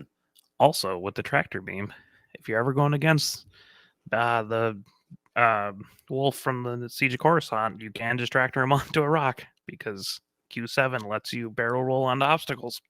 Just throwing that out there. Whoa. That's crazy. I didn't think Never about wanted that. to disrespect a wolf player. Really? I did not Barrel know roll, that. you can overlap obstacles. I have to put that in the databanks. Ooh, Wow. that's me. That's nuts. All right, There's let's move another reason on why Jack's better. to Jeremy's list, which we've seen in packs. This is not new. So we're not gonna spend a lot of time on it. It's essentially Flight Leader Ubel with Ruthless Sync Laser Cannon SLC. I want to call this list Punk SLC. But most people probably won't get that reference. Tiber Saxton, Electronic Baffle, and then obviously the targeting assist. And then the Backstabber and Mauler Mythal and Black Squadron Ace, along with Boy Vader, because at 6 points, why not? Somebody needs to upcost Boy Vader so that we don't have to play him anymore. That'll never happen. They'll never upcost that. I agree with you. I'm just saying they'll never do that. Why have the standard loadout more than the 7-point one, right? Well, Or I mean, even, that's like Luke. Luke is the same thing. Think about it. Like, you can get Boy Luke for the same cost as standard Luke. Which you gonna take? The one I want, not the one that they gave me. You know what? You're onto something, because at least you have a tremendous ability now with the standard loadout Vader, and you have an extra shield. So make him 7 points. Yeah, I think the big thing. Yeah, because I think the big thing is you couldn't. I don't know if you can. JJ, will you build that Vader in the 7-point Vader and see if it comes underneath it and what else you would be able to take with it? But I think the big thing becomes is we could have different costings, right, for standard loadout cards versus non, right? And they could have a whole separate costing system if they wanted. They at this point they're choosing not to, but they could do those things. So if you're playing a scenario, you can have him at 6 points, which I think is fair in Battle of Yavin. It's very fair to have that 6-point Vader. But if you're going to play it competitively, it's probably not. So you can't actually make that Vader on the 7-point Vader. You're 2 loadout points too short to have it, because you either have to make the choice between Afterburners or the shield upgrade at that point to have the same type of loadout as the Battle of Yavin Vader. Okay. So I mean that tells us right there they could make it 7 points and people could make a choice, right? It's the idea is you're getting a hell of a deal, because it's a Vader. You get less actions, but you have a Vader that can spend its force like On defense, water. Yeah. too, yeah. Like, And hopefully, after Worlds, we'll probably get a points readjustment once AMG gets to see what the what Worlds looks like, to see if they need to adjust some of the factions. And who knows, maybe we'll see that points update at that point. Yeah, the other thing, JJ, can you look up and look at that Separatist list and see if he had to face any Boy Vaders? I want to know, because I do wonder if he was able to dodge Boy Vaders, because I have a feeling, I just have a feeling some of those lists being a little bit different. The Vader Defender list is a spike damage list, whereas the Boy Vader list requires the other whatever you want to call it, the other pieces that make it really, really good. So, but let's move on to top 8. Chris, you get Isophane's list because that was on your list of these are things I love that I want to talk about. Yeah, that is a separatist list. So it has Grievous with the standard loadout Grievous, as I call it, outmaneuver, Impervium plating, and Solus 1. It has another Belzebub. I call them Belzebubs. I don't know how to call them. Captain Seer with the Impervium plating, shield upgrade, which is tough, and then K2 B4, which I call Kobe. And if you don't know what he does, it's when a friendly ship at range 0 to 3 defends, it may spend the calculate token. If it does, it adds an evade result, unless the attacker chooses to gain a strain. So you're either going to say, okay, I didn't hit you that hard, or all these other guys are going to hit you because when you have a strain, they're going to hit you right after. Then he has Doofus DFS with energy shells, the Iron Man, Iron Assembler with energy shells as well, and they both have independent calculations and grappling struts. And then 3 separatist drones with struts, independent calculations, and Discord missiles, which I haven't been seeing as much on, period. But Discord, that could be really mean. I think people should see them more often because they are havoc on large and medium bases. Ships that normally can't barrel. Not everybody could be an infiltrator and barrel, but low blow. But I think that's a ballsy list, and I think more like Belzebubs, whatever you want to call them, but the shield upgrade. That's a lot of ships hitting you. I'm more attack oriented, as I said earlier. I probably would do all energy shells, because you don't care about these vultures dying. If they go up the if you do the energy shells, you have to drop them to the I-1s. Then Just they'll so melt you know. faster. They'll melt Yes. faster. There you go. So that the reason Isophane has done that, in my opinion, is for the fact that they're the I3 Great. still. Yeah. Mhm. The Iron That's smart. Assembler is just an auto include list in your list right now, unfortunately. And AMG doesn't need to change him. He's an I1, nobody cares. Yeah. Don't leave him alone, please. And Seer, I presume Seer with the holding Kobe, the title upgrade K2 B4, I believe that would probably make them a little more survivable, believe it or not, if you're adding an evade possibly with all those arcs.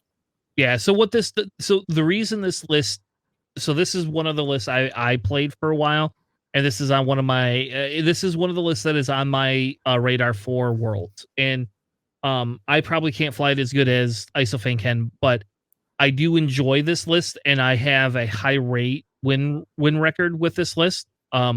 The idea behind the K2B4, right, is the strains. Most people choose for your droid to die because they do not want you to spend it.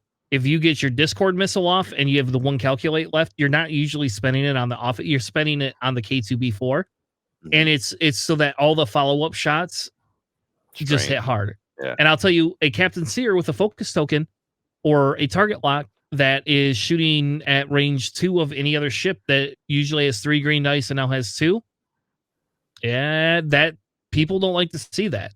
And if you kill Captain Seer, you're just leaving all the droids on the board to disseminate. And now that we don't have to fly in block formations anymore, and I've learned how to not fly droids in block formations, I don't know. I like this list a lot. I think this is I like the idea behind this list. I wish Solus 1 would be able to be on both of the stupid pilots, but it can't. So what took it out? Who took it out? The imps? AMG. No, no, I mean out of the because did he make top 4? I'm just wondering who took him out of the tournament. I don't know. That's a good question. It's also worth noting. Sorry. Yeah. There you go. So JJ will look that up too, since he's. Yeah, I believe it was Jambalaya that took him out. Yeah. Yeah, that Ubo list with the double tap kills droids. They just eats them for breakfast. It does not matter. Like, yeah, that list will eat this list. This list dies to alpha strikes, like heavy alpha strike lists, and it dies to like the double tapping list that can, if you could kill 2 droids in a round before they shoot, this list just doesn't last. Yeah, it's also kind of cool that you have K2B4 in that list because anyone who's taking like the Siege of Coruscant like clones, they don't want to take that strain because then it turns off their ability for Born for this. So it's real yes. brutal to like you kind of have to add that evade in there or else you don't get to share your focus or evade tokens. So it's kind of brutal against specifically that. This is good for me because right now I feel like I'm hearing the Republic specialist, the CIS, and then JG just knows like everything. This is cool. All right, let's move on to Liam Lee, and I'm going to say I'm guessing that's what his real name is, Liam Lee, but I'm not 100% sure, or Lee Liam. I'm guessing that he just put it backwards, but I don't know for sure. But I know there's a gentleman that would love to go over this list that's on the show tonight. Yeah, okay. So this is a Republic list that somehow put 4 I5s with an I6, one, and the Delta 7 Anakins in there. So you got Kickback in the Torrent, who's super good. That 3-point I3 that has it's got diamond boron missiles, but the main purpose is that it can share its evade token, and that's super, super useful. Then you got Knack in the Z95, who is just an I5 Z95 because he doesn't even have a talent to use his ability. So he's just there shooting mag pulse warheads at I5. And you have the SOC Contrail, which is a very solid chassis to begin with. I think I still prefer customizable Contrail myself because I like mixing up dedicated with the SOC cards. But you get that in the next one, which is Oddball in the Y-Wing, because someone else finally ran it other than me. It's got dedicated proton torpedoes R4P.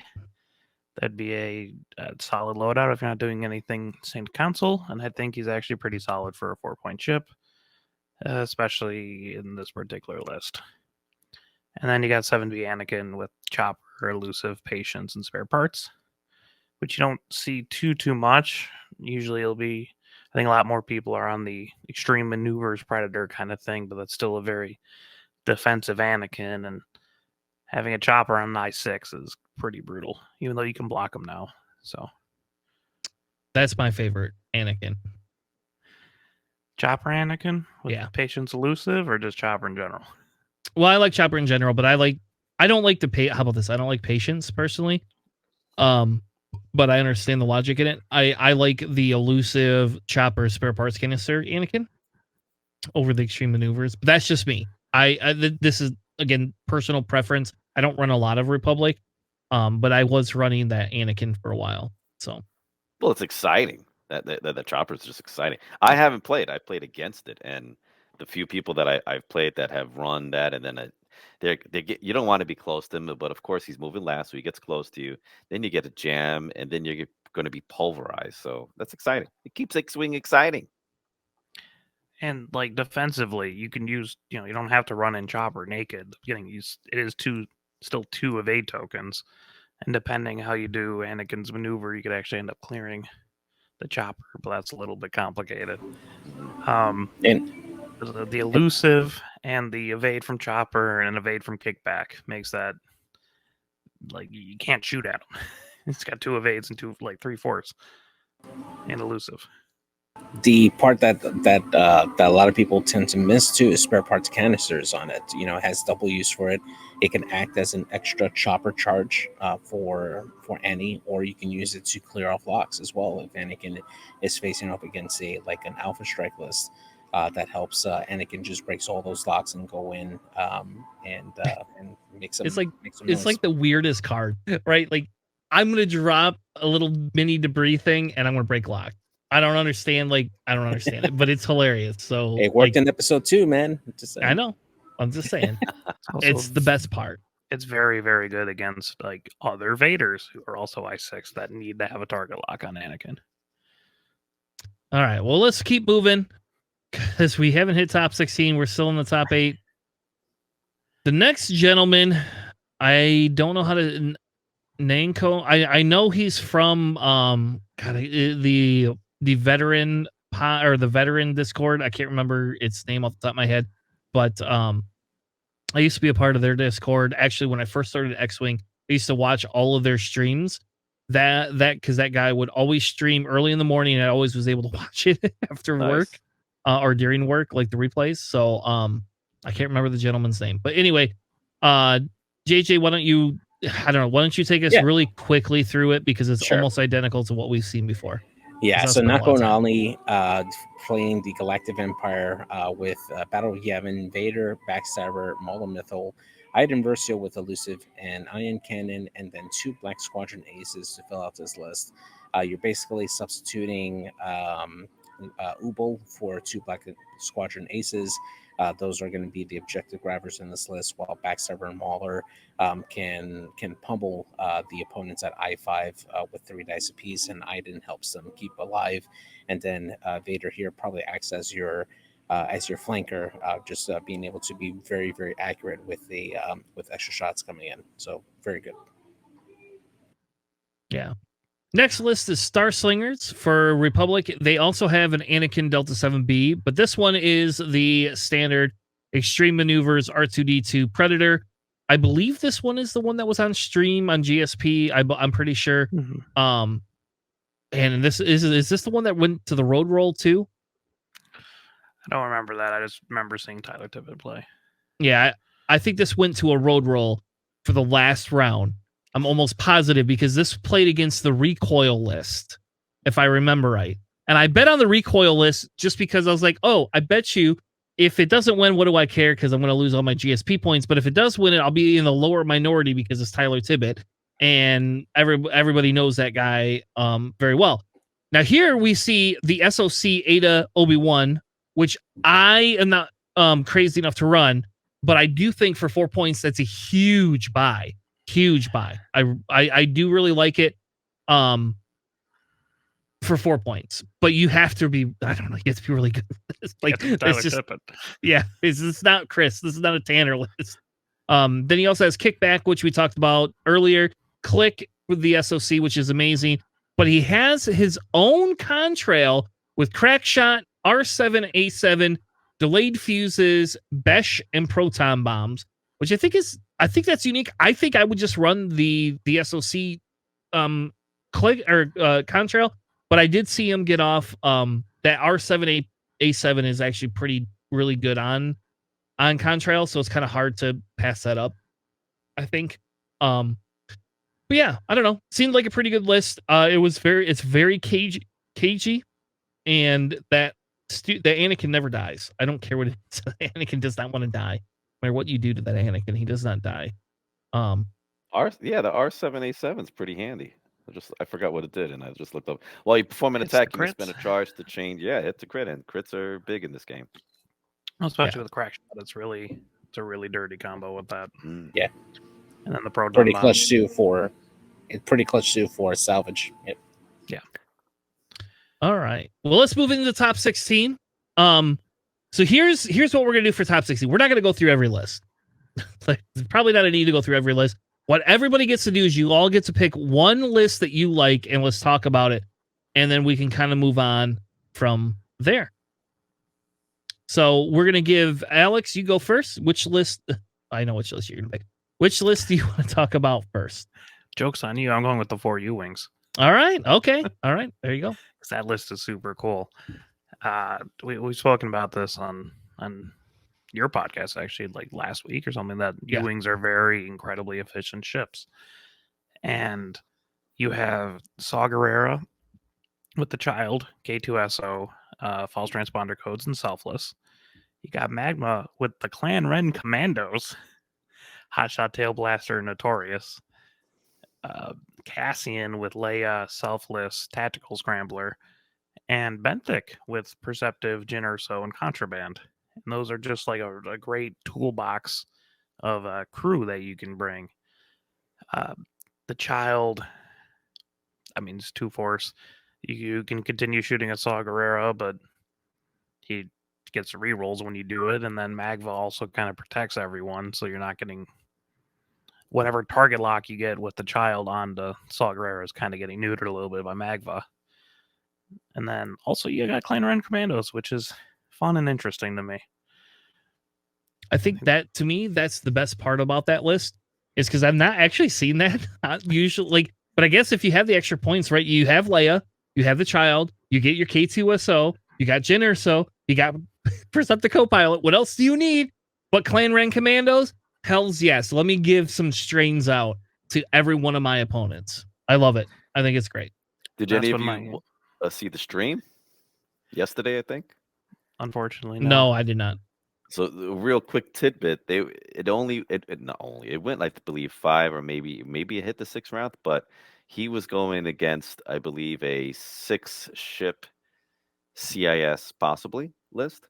And then he had the clan commando. So if you think about that, that's 12 ships. So some people were putting in the chat that they thought he might have been slow playing with the U-Wings. And I think it was just, it's going to be a slower game because there's so many ships. You have the clan commandos, you have the triggers going as well. But it did create a little like online chat controversy about, was he slow playing, was he not? But I give him props for flying that. It's tough. It's not as no one could just pick up the U-Wings and fly them. And then if you flew them in 2.0, you have to fly them a different way, because in 2.5, because this is objective, this is a completely different game as far as like scenarios and stuff. But props to him. Yeah, I like it. I think it's great. I like this version of it too. This is a different version, and I feel that I don't know. I feel that this is pretty beneficial. All right, Chris, you're up next. You could pick your list you want to cover. All right. Usually I'm like the first order kind of guy, but I'm going a different route. I'm going with Oberon with the resistance. He has Lulo with heroic predator and shield upgrade. Tali with proton torpedoes. Holy smokes, you could fit that. Nienum with marksmanship pattern analyzer. Like, you have to have pattern analyzer. Mag pulse. And Zay, which is the 4-point X-Wing with the heroic M9G8 and jamming beam. But M9G8, that is the reroll droid. And you target like someone else, and then they could get to do 1 reroll, I believe. And then Finn, doing Finn stuff. Heroic, elusive, and perceptive co-pilot. I find this interesting more to, I get like jealous. I'm like, what the heck does this do? How did they win? And when I look at this list, I'm like, how did he make this happen? But if you think about it, there's 3 I5s. They could move. They could all hit hard if you leave them alone. Zay is good for 4 points. It's a 4-point T-70 X-Wing. Zay is giving someone rerolls with that M9G8. And then if you leave Finn alone, he can hit you hard. And if you don't focus fire on Finn, you're not killing him. So props to this guy for flying this and getting far. And it's also just like a resistant salad. I love it. Yeah, I like it too. I think Zay is kind of a mandatory right now. Like, if you're flying resistance, Zay just at 4 points for a T-70 is, I don't know, this is really good. I don't know. I think so. I'm not sold on the Neonum. If Corey were here, he'd tell you he'd be flying LO. So I don't like. I hate Neonum personally. I like LO better for me personally flying, but on the mat, I've seen that Num do work with that, getting rid of the stress and stuff. There's a lot of I6s out right now. I like to apologize on behalf of Neenum. I was the one that broke Tanner with that. So just in case you guys don't know why. So there you go. There's a lot of I6s. Like, you know where they're going to be. Like, you can still do the 4K or the talent roll behind them and to shed that stress. Yeah, that's a good point. Yeah, he's really good. I mean, I'll be honest, he's really good.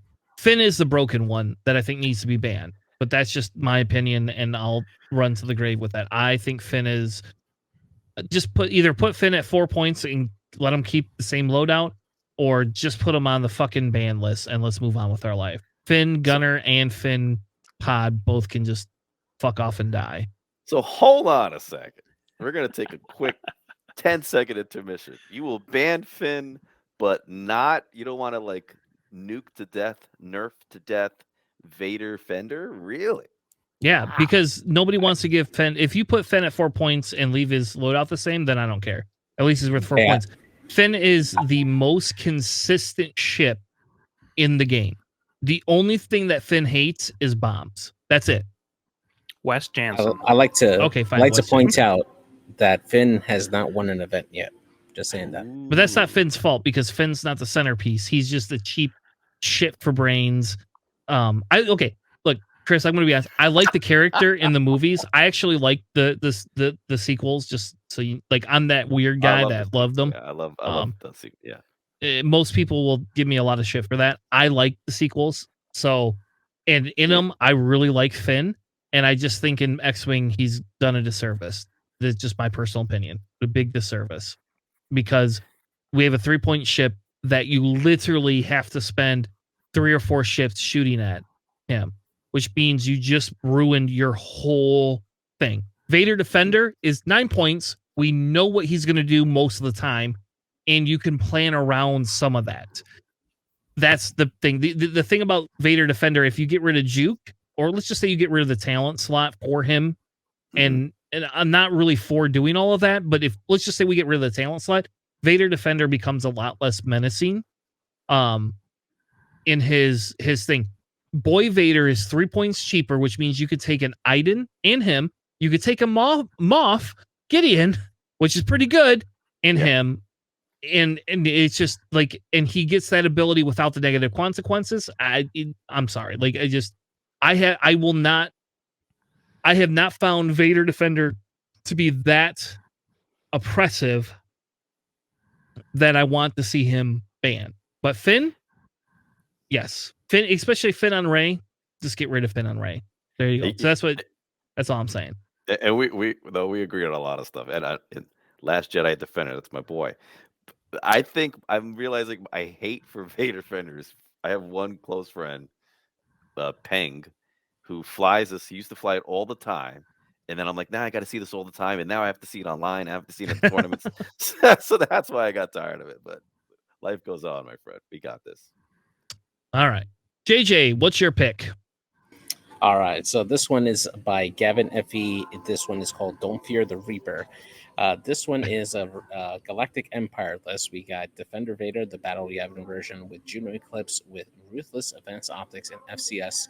Marek Steel with Ruthless Disciplined Fire Control System and Shield Upgrade, and then Major Vermeil with Ruthless the Child and Shield Upgrade. What caught my attention was seeing 3 Ruthless ships and not a single ship for fodder for this one here. This was really interesting here, right? Because obviously you want Vermeil in the mix, constantly jamming, because you'll have the Child and of course Vermeil's ability to help get that modification on offense. But then you take a look at the rest of the list, is like, man, this is a really aggressive list that's pretty much guaranteed to roll 3 hits on every attack, and man, it's gonna burn down some ships really fast, right? If your dice don't keep up with it. So I like it a lot, actually. PS5 kills too, right? I have a Yeah, question. exactly.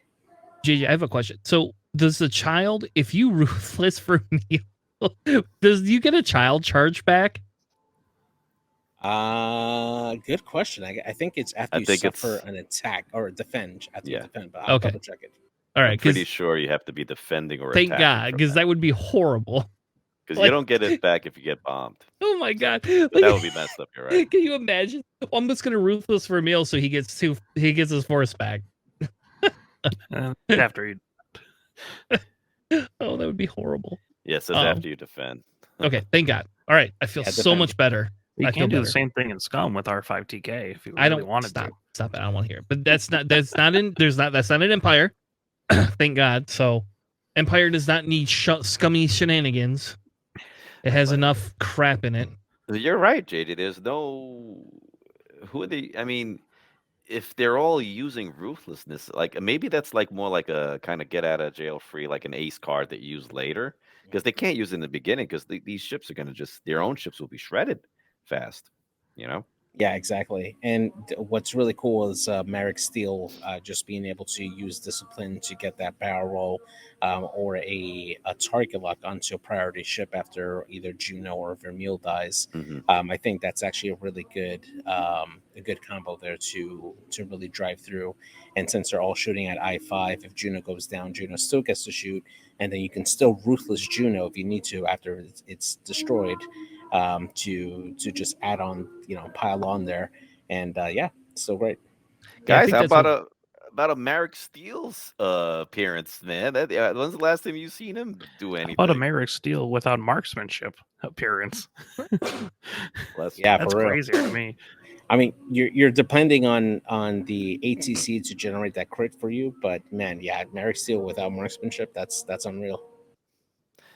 What I've seen real quick, I played someone over in New York. He had Juno with maybe it was FCS, but he had Juno with the passive sensors.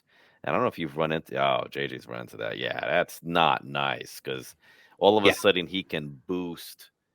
Was it Black boost? boost. Yes. Black boost. Yep. Oh man, that sucks. what Like then he It's gets the really good. bullseye. Oof, lethal. it's good. I like it. All right, so my pick for the last one is Alex Farley, and it's because it's got Hondo in it, and I'm excited Hondo. to see Hondo in Top Cut. I'm very excited. That is my favorite fire spray ever right now, and I don't know why they gave Hondo in a night fire spray, but we have Hondo with Savage Press, Thermals, Marauder, VTG, Boba Fett with Fearless, Proton Bombs, Contraband Cybernetics, Slave 1, Ahsoka Crew, and Veteran Tail Gunner, and then Kanan with Maul. And I'm telling you, like, everybody knows the Kanan, Maul, Boba Fett deal. I got it. Get it. Good. This is weird seeing this new Slave one, but I do understand why they use it. It does work really well with Django if you remember your triggers. So I will say it works very well with Django more times than you can imagine, to be honest with you. But just the Hondo, I just love it. Like, I just love it. You can coordinate, like, so now you don't have to take the focus rotate with Kanan. You can Hondo, you can do your coordinate, you're gonna get your calculate, you've got a force, so essentially you've got two calculates on you at all times. One of the two ships gets to coordinate. You can now do like a boost maneuver, you could do the rotate maneuver, you could do all sorts of weird stuff with Kanan that you could not do before. And it's all at the I1, so you could stick your Hondo right in the mix and say, screw you all. I love it. I think it's very ballsy to take Hondo in this environment, because you got to coordinate somebody else too. So Yeah. Hopefully a stress strip, right? hopefully a stress ship, which in fairness, you are moving at I1, right? So what's the probability that there's going to be another stress ship? It's pretty high, right? It doesn't matter, Hondo, unless you do the action even while you're stressed. But they can't do the linked actions though, Oh no, right? you're right. So he can do, they still can take the action, but at least it's not the linked action stuff that you get with the other Hondo. So Also, if you're really trying to disrespect someone, you can coordinate Kanan or reinforce if you really, really wanted to. Yep. Oh, that's gross. That is so gross. Oh man. all I know is Kanan that has a reinforce. no Hondo Hondo does. Hondo Oh, does.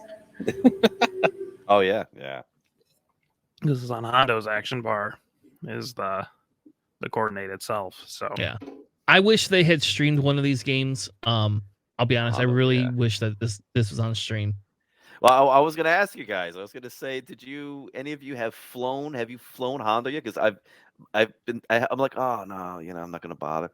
But I haven't even flown against them, so now I'm super curious. I was gonna see, have any of you any experience? No, not yet. Yeah, I flew him a couple of times. I like him. I don't know. Scum just is a really hard faction if you're not gonna fly Boba. That the problem is you're giving Boba up. But like I've flown Hondo and Gamut and Mando and somebody else. I don't remember. Maybe it was Risu or something dumb with it. And it's decent. It's not bad. It's just it's really hard to giving up Boba in that faction, Except here. I was actually looking exactly. So Hondo had come out right after the time where I had just went like a full like half year, just playing double fire sprays. I tested it again. It's something very similar with that Tanner was talking about, with having Hondo, a YV, and two Hawks, the 3.1s, just for the extra actions. It definitely is nice at getting in the way and providing those extra actions. But it does require a lot of extra help to make him effective. At the end of the day, he can get initiative kills really quick if he's focus fired. So it's a fun mechanic if you have the right squad to go around Hondo to really boost up his ability. Kanan probably helped him a lot in this top 16. Oh yeah. All right. Let's move on to interesting lists. We're going to cover them rather quickly because I really wanted to cover the LCQ, but we did not get to cover that. I don't know. We had 10 minutes left, and I want to be done before 11 o'clock tonight. So, Chris, you can cover the list you submitted was from Ryan Farmer. If you can quickly read that list down, and then we'll talk about it and move on from there. Sure. It's from Ryan Farmer. No one's ever heard of this guy at all. Good guy, of course. He has Tycho with crack shot, composure, HLC concussion missiles, KO with crack shot and concussion missiles, Porkins, who everyone loves. And if I'm flying Rebels, I got to start flying them. And the boy Porkins. And then Ezra, who I find is an interesting pick in the TIE Fighter with K2SO. And he could give out calculates and system phase.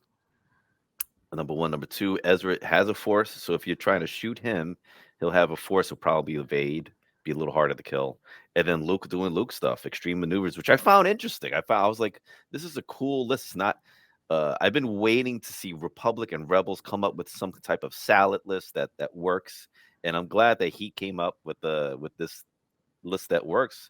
Luke is a linchpin of the Rebels, and you have a lot of hitting power there, but also maneuverability. I like it. And Chopper's on Luke too. This is a crazy list. God bless.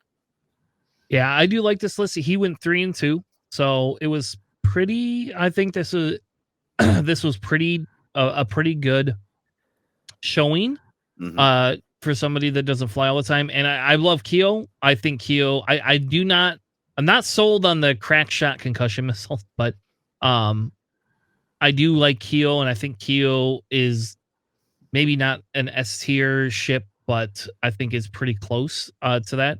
So, like, I don't know, maybe we'll do that next week. We'll talk about ships next week.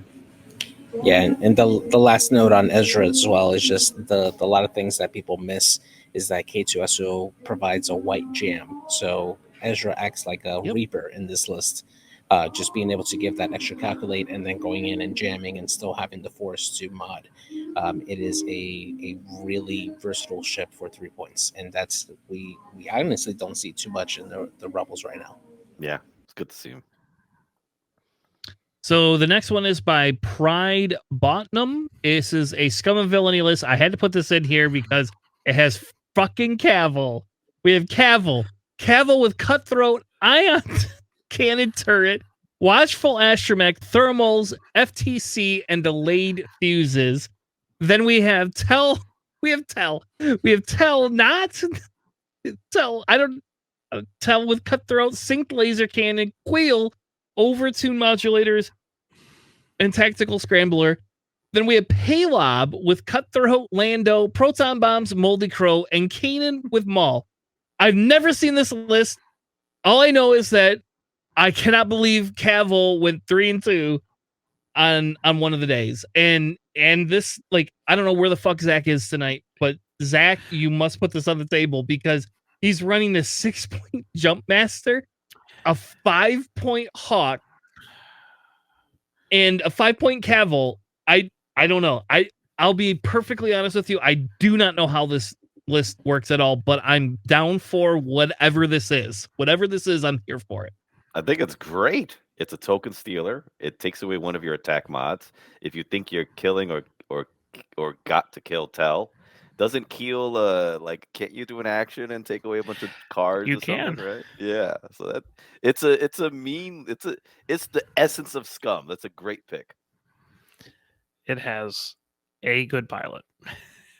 But also, people are really bad against Paylob. I flew Paylob all the time.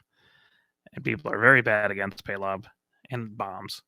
And Teltra Ruler is actually pretty nasty for specifically just chance encounter because it is not worth going after him for the entire points. Because once you kill him, you have to kill him again. Yep. You don't get the point. You don't get the full kill points. You only get halves. Right. It's only 3 points. And then just have him come back and do Queel and just get those crits to repair all those damages. Oh my god! But thank God this thing doesn't have a whole upgrade anymore. I was playing Zach, and he was running Teltravura with Queel, and he healed like 4 damage or something absurd, maybe 5 damage off of it, because he just kept rolling crits. He rolled 3 crits in one roll with Queel, and healed it all back. It was really funny. That is awful. So yeah, hopefully Zach, you see this and you run this list. You could probably change out Cavill for whoever you want. Whatever. Hey, this list was 3 and 2, so I mean it has some legs to it. It has some legs. 5 points. You can run Manaroo instead of Cavill. Everyone has 2 jump masters anyways. 2 big ships though have a problem going right. How many world championships did double jump masters win? I don't know. That was before my time, baby. Me too. All right, so I'm gonna call on Alex next. You're gonna read Big Stella's list. Oh man, okay. So you got Anakin in the Y-wing.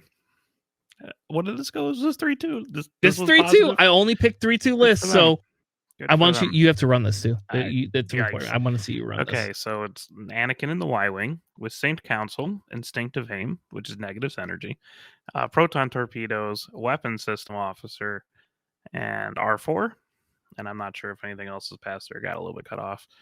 It's got Oddball in the Y-wing with proton torpedoes, synchronized council, R4P, Tirfan, Matchstick, because this person actually bought 3 Y-wings. I don't with proton torpedo, Saint Council, R4 dorsal, Tirfan belly run, and then not SOC Wolf with just Ahsoka. Ahsoka. And yeah, they 3 and 2, I guess. Beefy. I mean, I have done something like with weapon system officer and synchronized council, which is actually pretty cool to shoot the proton torpedoes, get the target, spend the target lock, get it back, and then pass it off with synchronized council. We have spoken before about how Oddball's really good at generating his own stuff for Saint Council. You just bump into someone, take the red focus, get a target lock on someone. And then I don't know why anyone would bring 5-point matchstick. I don't know. That's why I put this list in here. I want to know. Simple. I don't understand it. So simple, right? So Ahsoka ton on Wolf. That's the reason why, right? So if you're busy with Annie and Oddball getting their target locks on here, Matchstick it gets rerolls for every red token that's on him. So he moves, triggers Wolf's Ahsoka Tano, gets a red focus. He automatically there gets double mods there, and then once Anakin and Oddball are done with their shots, they can pass off that target lock to Matchstick, who can now shoot their proton torpedo and have the reroll from the stress and have a focus, and then instinctive or sync console it back to Anakin, rinse and repeat. You have triple modded shots across the board. Easy. Can I ask a quick question? Could you, instead of bringing Wolf, could you just not bring a 5-point lat and put Ahsoka on that? And then you get better. And you get rerolls with it. I don't need to spend your target lock for synchronized council. It's true. I'm just asking. You know who can take synchronized council? A 5-point Obi-Wan in CLT, if you really want to go that route too. just throw that out there. How about this? Really Alex, good 5-point Republic. This went 3 and 2. Your goal is to play this until, and I don't know. I couldn't believe when I saw this. I couldn't believe I saw 3 Y-wings. The only other time was Crossroads. I don't know. I can't remember. Did you go to Crossroads last year? But Crossroads had that one dude that had like 4 Y-wings or whatever that made cut and that like went topped. Like, this is reminiscent of that. That's what I feel. Yep. I mean, this is a list someone brought to a tournament and went more than 50%. Yep. They did good. They did good, baby. I like it. I love it. Maybe people are just really confused about what synchronized council does, I guess. I think this is the Republic Alpha Strike version. I think this is like the beginning of an Alpha Strike like Republic list. That's what I'm saying. I'm here for it. JJ Jokas has the other Republic list that is a 6-ship Republic list. Why don't you read it down and then we'll move on? Yeah, so this one here, we got Kickback, the Siege of Coruscant version, Contrail, also Siege of Coruscant, Click, Siege of Coruscant, Wolf, Siege of Coruscant, Jag, and then Stub with shield upgrade to round off the list. This can cover a lot of board, and you just get mods everywhere with this list. It's really nice. Yeah, actually, I do like that list for a 6-ship Republic list. It kind of has less offense than I would like, but it's made up for. It's a pain in the ass to take out all those ships. It's a lot of beef you have to go through, and then all the focus and evade passing with Born for this abilities. Yeah, I think it's cool. I like it. I was very surprised the 6-ship Republic list did that well, but I guess with the whole Born for this thing, it makes it really well. So much synergy with Republic was I can't keep track of them. I get the target lock here, and then I got the Born for this, but then I'm going to pass a focus token. I go for me. I go, well, what ship do I have to kill? And all right, he's worth more points. I'm going to go for him. I can't keep track. You know what I hate is it's turning into Rebel. That's what this is doing. Screw Born for this. We should get rid of it. All right. Last list is Sailor Joe. We won't spend a lot of time on this. It's the 6-point Dooku Dirge with HLC and Ion Cannon, Grievous standard loadout, and then the 5-point Tri-Fighter. I will say I played this. I've never played that list, and I played it against Pim on stream. And surprisingly enough, this list hits. Holy crap. I am not 100% sold on it. That 5-point Tri-Fighter could be a bomber and a droid called Iron Assembler, but I don't know. Like, the Tri-Fighter never outmaneuvered anybody, but it never died. I'll tell you that. It never once died. It's like Finn, but for 5 points. So what I'm saying is maybe they should lower that to 3 points so that Separatists can have a Finn that's worth 3 points so I can do other crazy Whatever, shit. dude. He sounds like me with First Order. I love it. Just make every CIS ship 1 point. After 1 point. Well, that'd be even better. Yeah, give me Django at 5 points. There we go. That's not even a problem. I played a similar. I played Heaver at PAX, and he played almost the same list, except he had a slightly different dirge. And you're right, man. It sneaks up on you, and if you're a good flyer like he is, you can move dirge to do what you want and get those cannons off. I wasn't expecting that stupid little Tri-Fighter all of a sudden start re-rolling everything imaginable and have 7,000 tokens on it, but it's pretty good. It does. It's really, really good. So I played Staniszewski was running this list when I played him, and I mean that game was tragic for him. He blew Dirge's charge in the first engagement because he put him on a rock, but you can see like there's some interesting potential in here. That poor Tri-Fighter though, I shot him with an ion torp. He was ionized. He flew into Dooku because that was who was in front of him. He had no choice about that. So he took one damage from the ion torp, 1 damage from playing the Dooku, and then I dropped a bomb on him. So yeah, I don't think you like them. I've only shot that Tri-Fighter once, so I can't tell you how well it is at living. Yeah, in my game against Pim, that Tri-Fighter lived forever and collected like 3 objectives for me, but it did like almost no shooting. I don't know. So I'm torn. I don't know if I feel the 5-point Tri-Fighter is worth the value, but that Paul Heaver has had very good success with it. But I don't know. I think I feel that the 3 bombardment drones, Dooku and Dirge sounds like a lot more fun. Mm-hmm. I don't know. I don't feel like that list is gonna work, but we'll see. We'll see going forward. I might pack it up and play it at my locals tomorrow just for the hell of it, just to piss somebody off to run 2 cloak ships along the board for 3 gain. All right. Let's wrap it up. We're not going to go over the LCQ tonight. We will save that for next week. I apologize. I really wanted to get through it, but there's nothing like super unique in it, to be honest with you. So we're not going to spend any more time. We're already 5 minutes over because of JJ. We're going to blame JJ. It's all JJ's fault. So we're going to go. We already 5 minutes over, so I don't want to go into the LCQ tonight. But I do want to thank Alex and Chris both for joining us. Thank you so much. It was a pleasure to have you on. And you guys, if you want to each plug your show real quick before we end, that'd be amazing. We're Bespin Benchwarmers. We're we record eventually. We try to be like every couple weeks or so. I think actually we're planning on doing it tomorrow after everything is all finalized and everything. But yeah, we're okay at this game. Hence bench, bench warmers. We're not the all stars. We're a good solid sixth man. It's the beard. It's the beard. Yeah. So Also, that's we where have the we're gonna best get beards paid. in X-Wing, so there's that. Except for me, I have a pretty damn good beard. I'm just saying. Same here. This is why. Oh wait, never mind. Yeah, you don't have a beard, Chris. Yeah, I don't even want to hear it. You and JJ are in the same group. Y'all don't got beards. JJ, I it took tried, JJ man. like 5 months to grow what he's got on his face. And even then, it was like barely longer than this. Yet another X-Wing podcast, YAXP, YAXP, releases every Wednesday unless we get held back with real life stuff. Then it's probably Thursday mornings. But we keep it real. We talk, we laugh, we cry, we hug. It's all there every Wednesday. It's on Apple Podcasts and also Spotify. Awesome. Well, thank you all so much for joining us, and thank you to JJ for joining from his hotel tonight. I'm sure your wife appreciates you leaving the room so she can sleep instead of listening to you bitch about Dooku.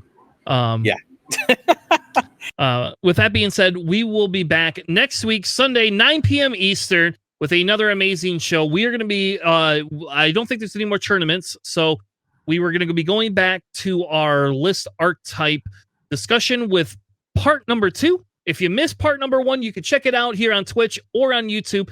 Eventually, I will have them all parceled up to be individualized in our Academy 101 segment. So we will be doing more list archetype discussion next week, and we will be covering some of the different basics for each of the archetypes and how they work with the scenarios. If you like us, hit us on the subscribe button, hit us on the follow button. You can find us on Twitch, YouTube, everywhere you can find a bloody podcast, you can find us. And like I said, we're here every week as well.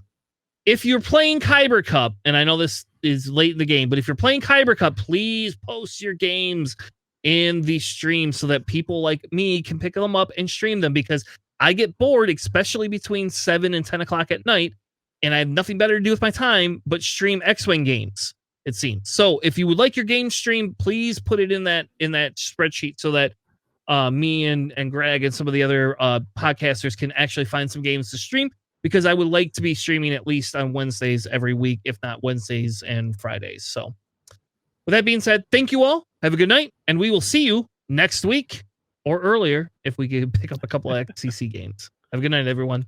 Thank you. See you, everybody.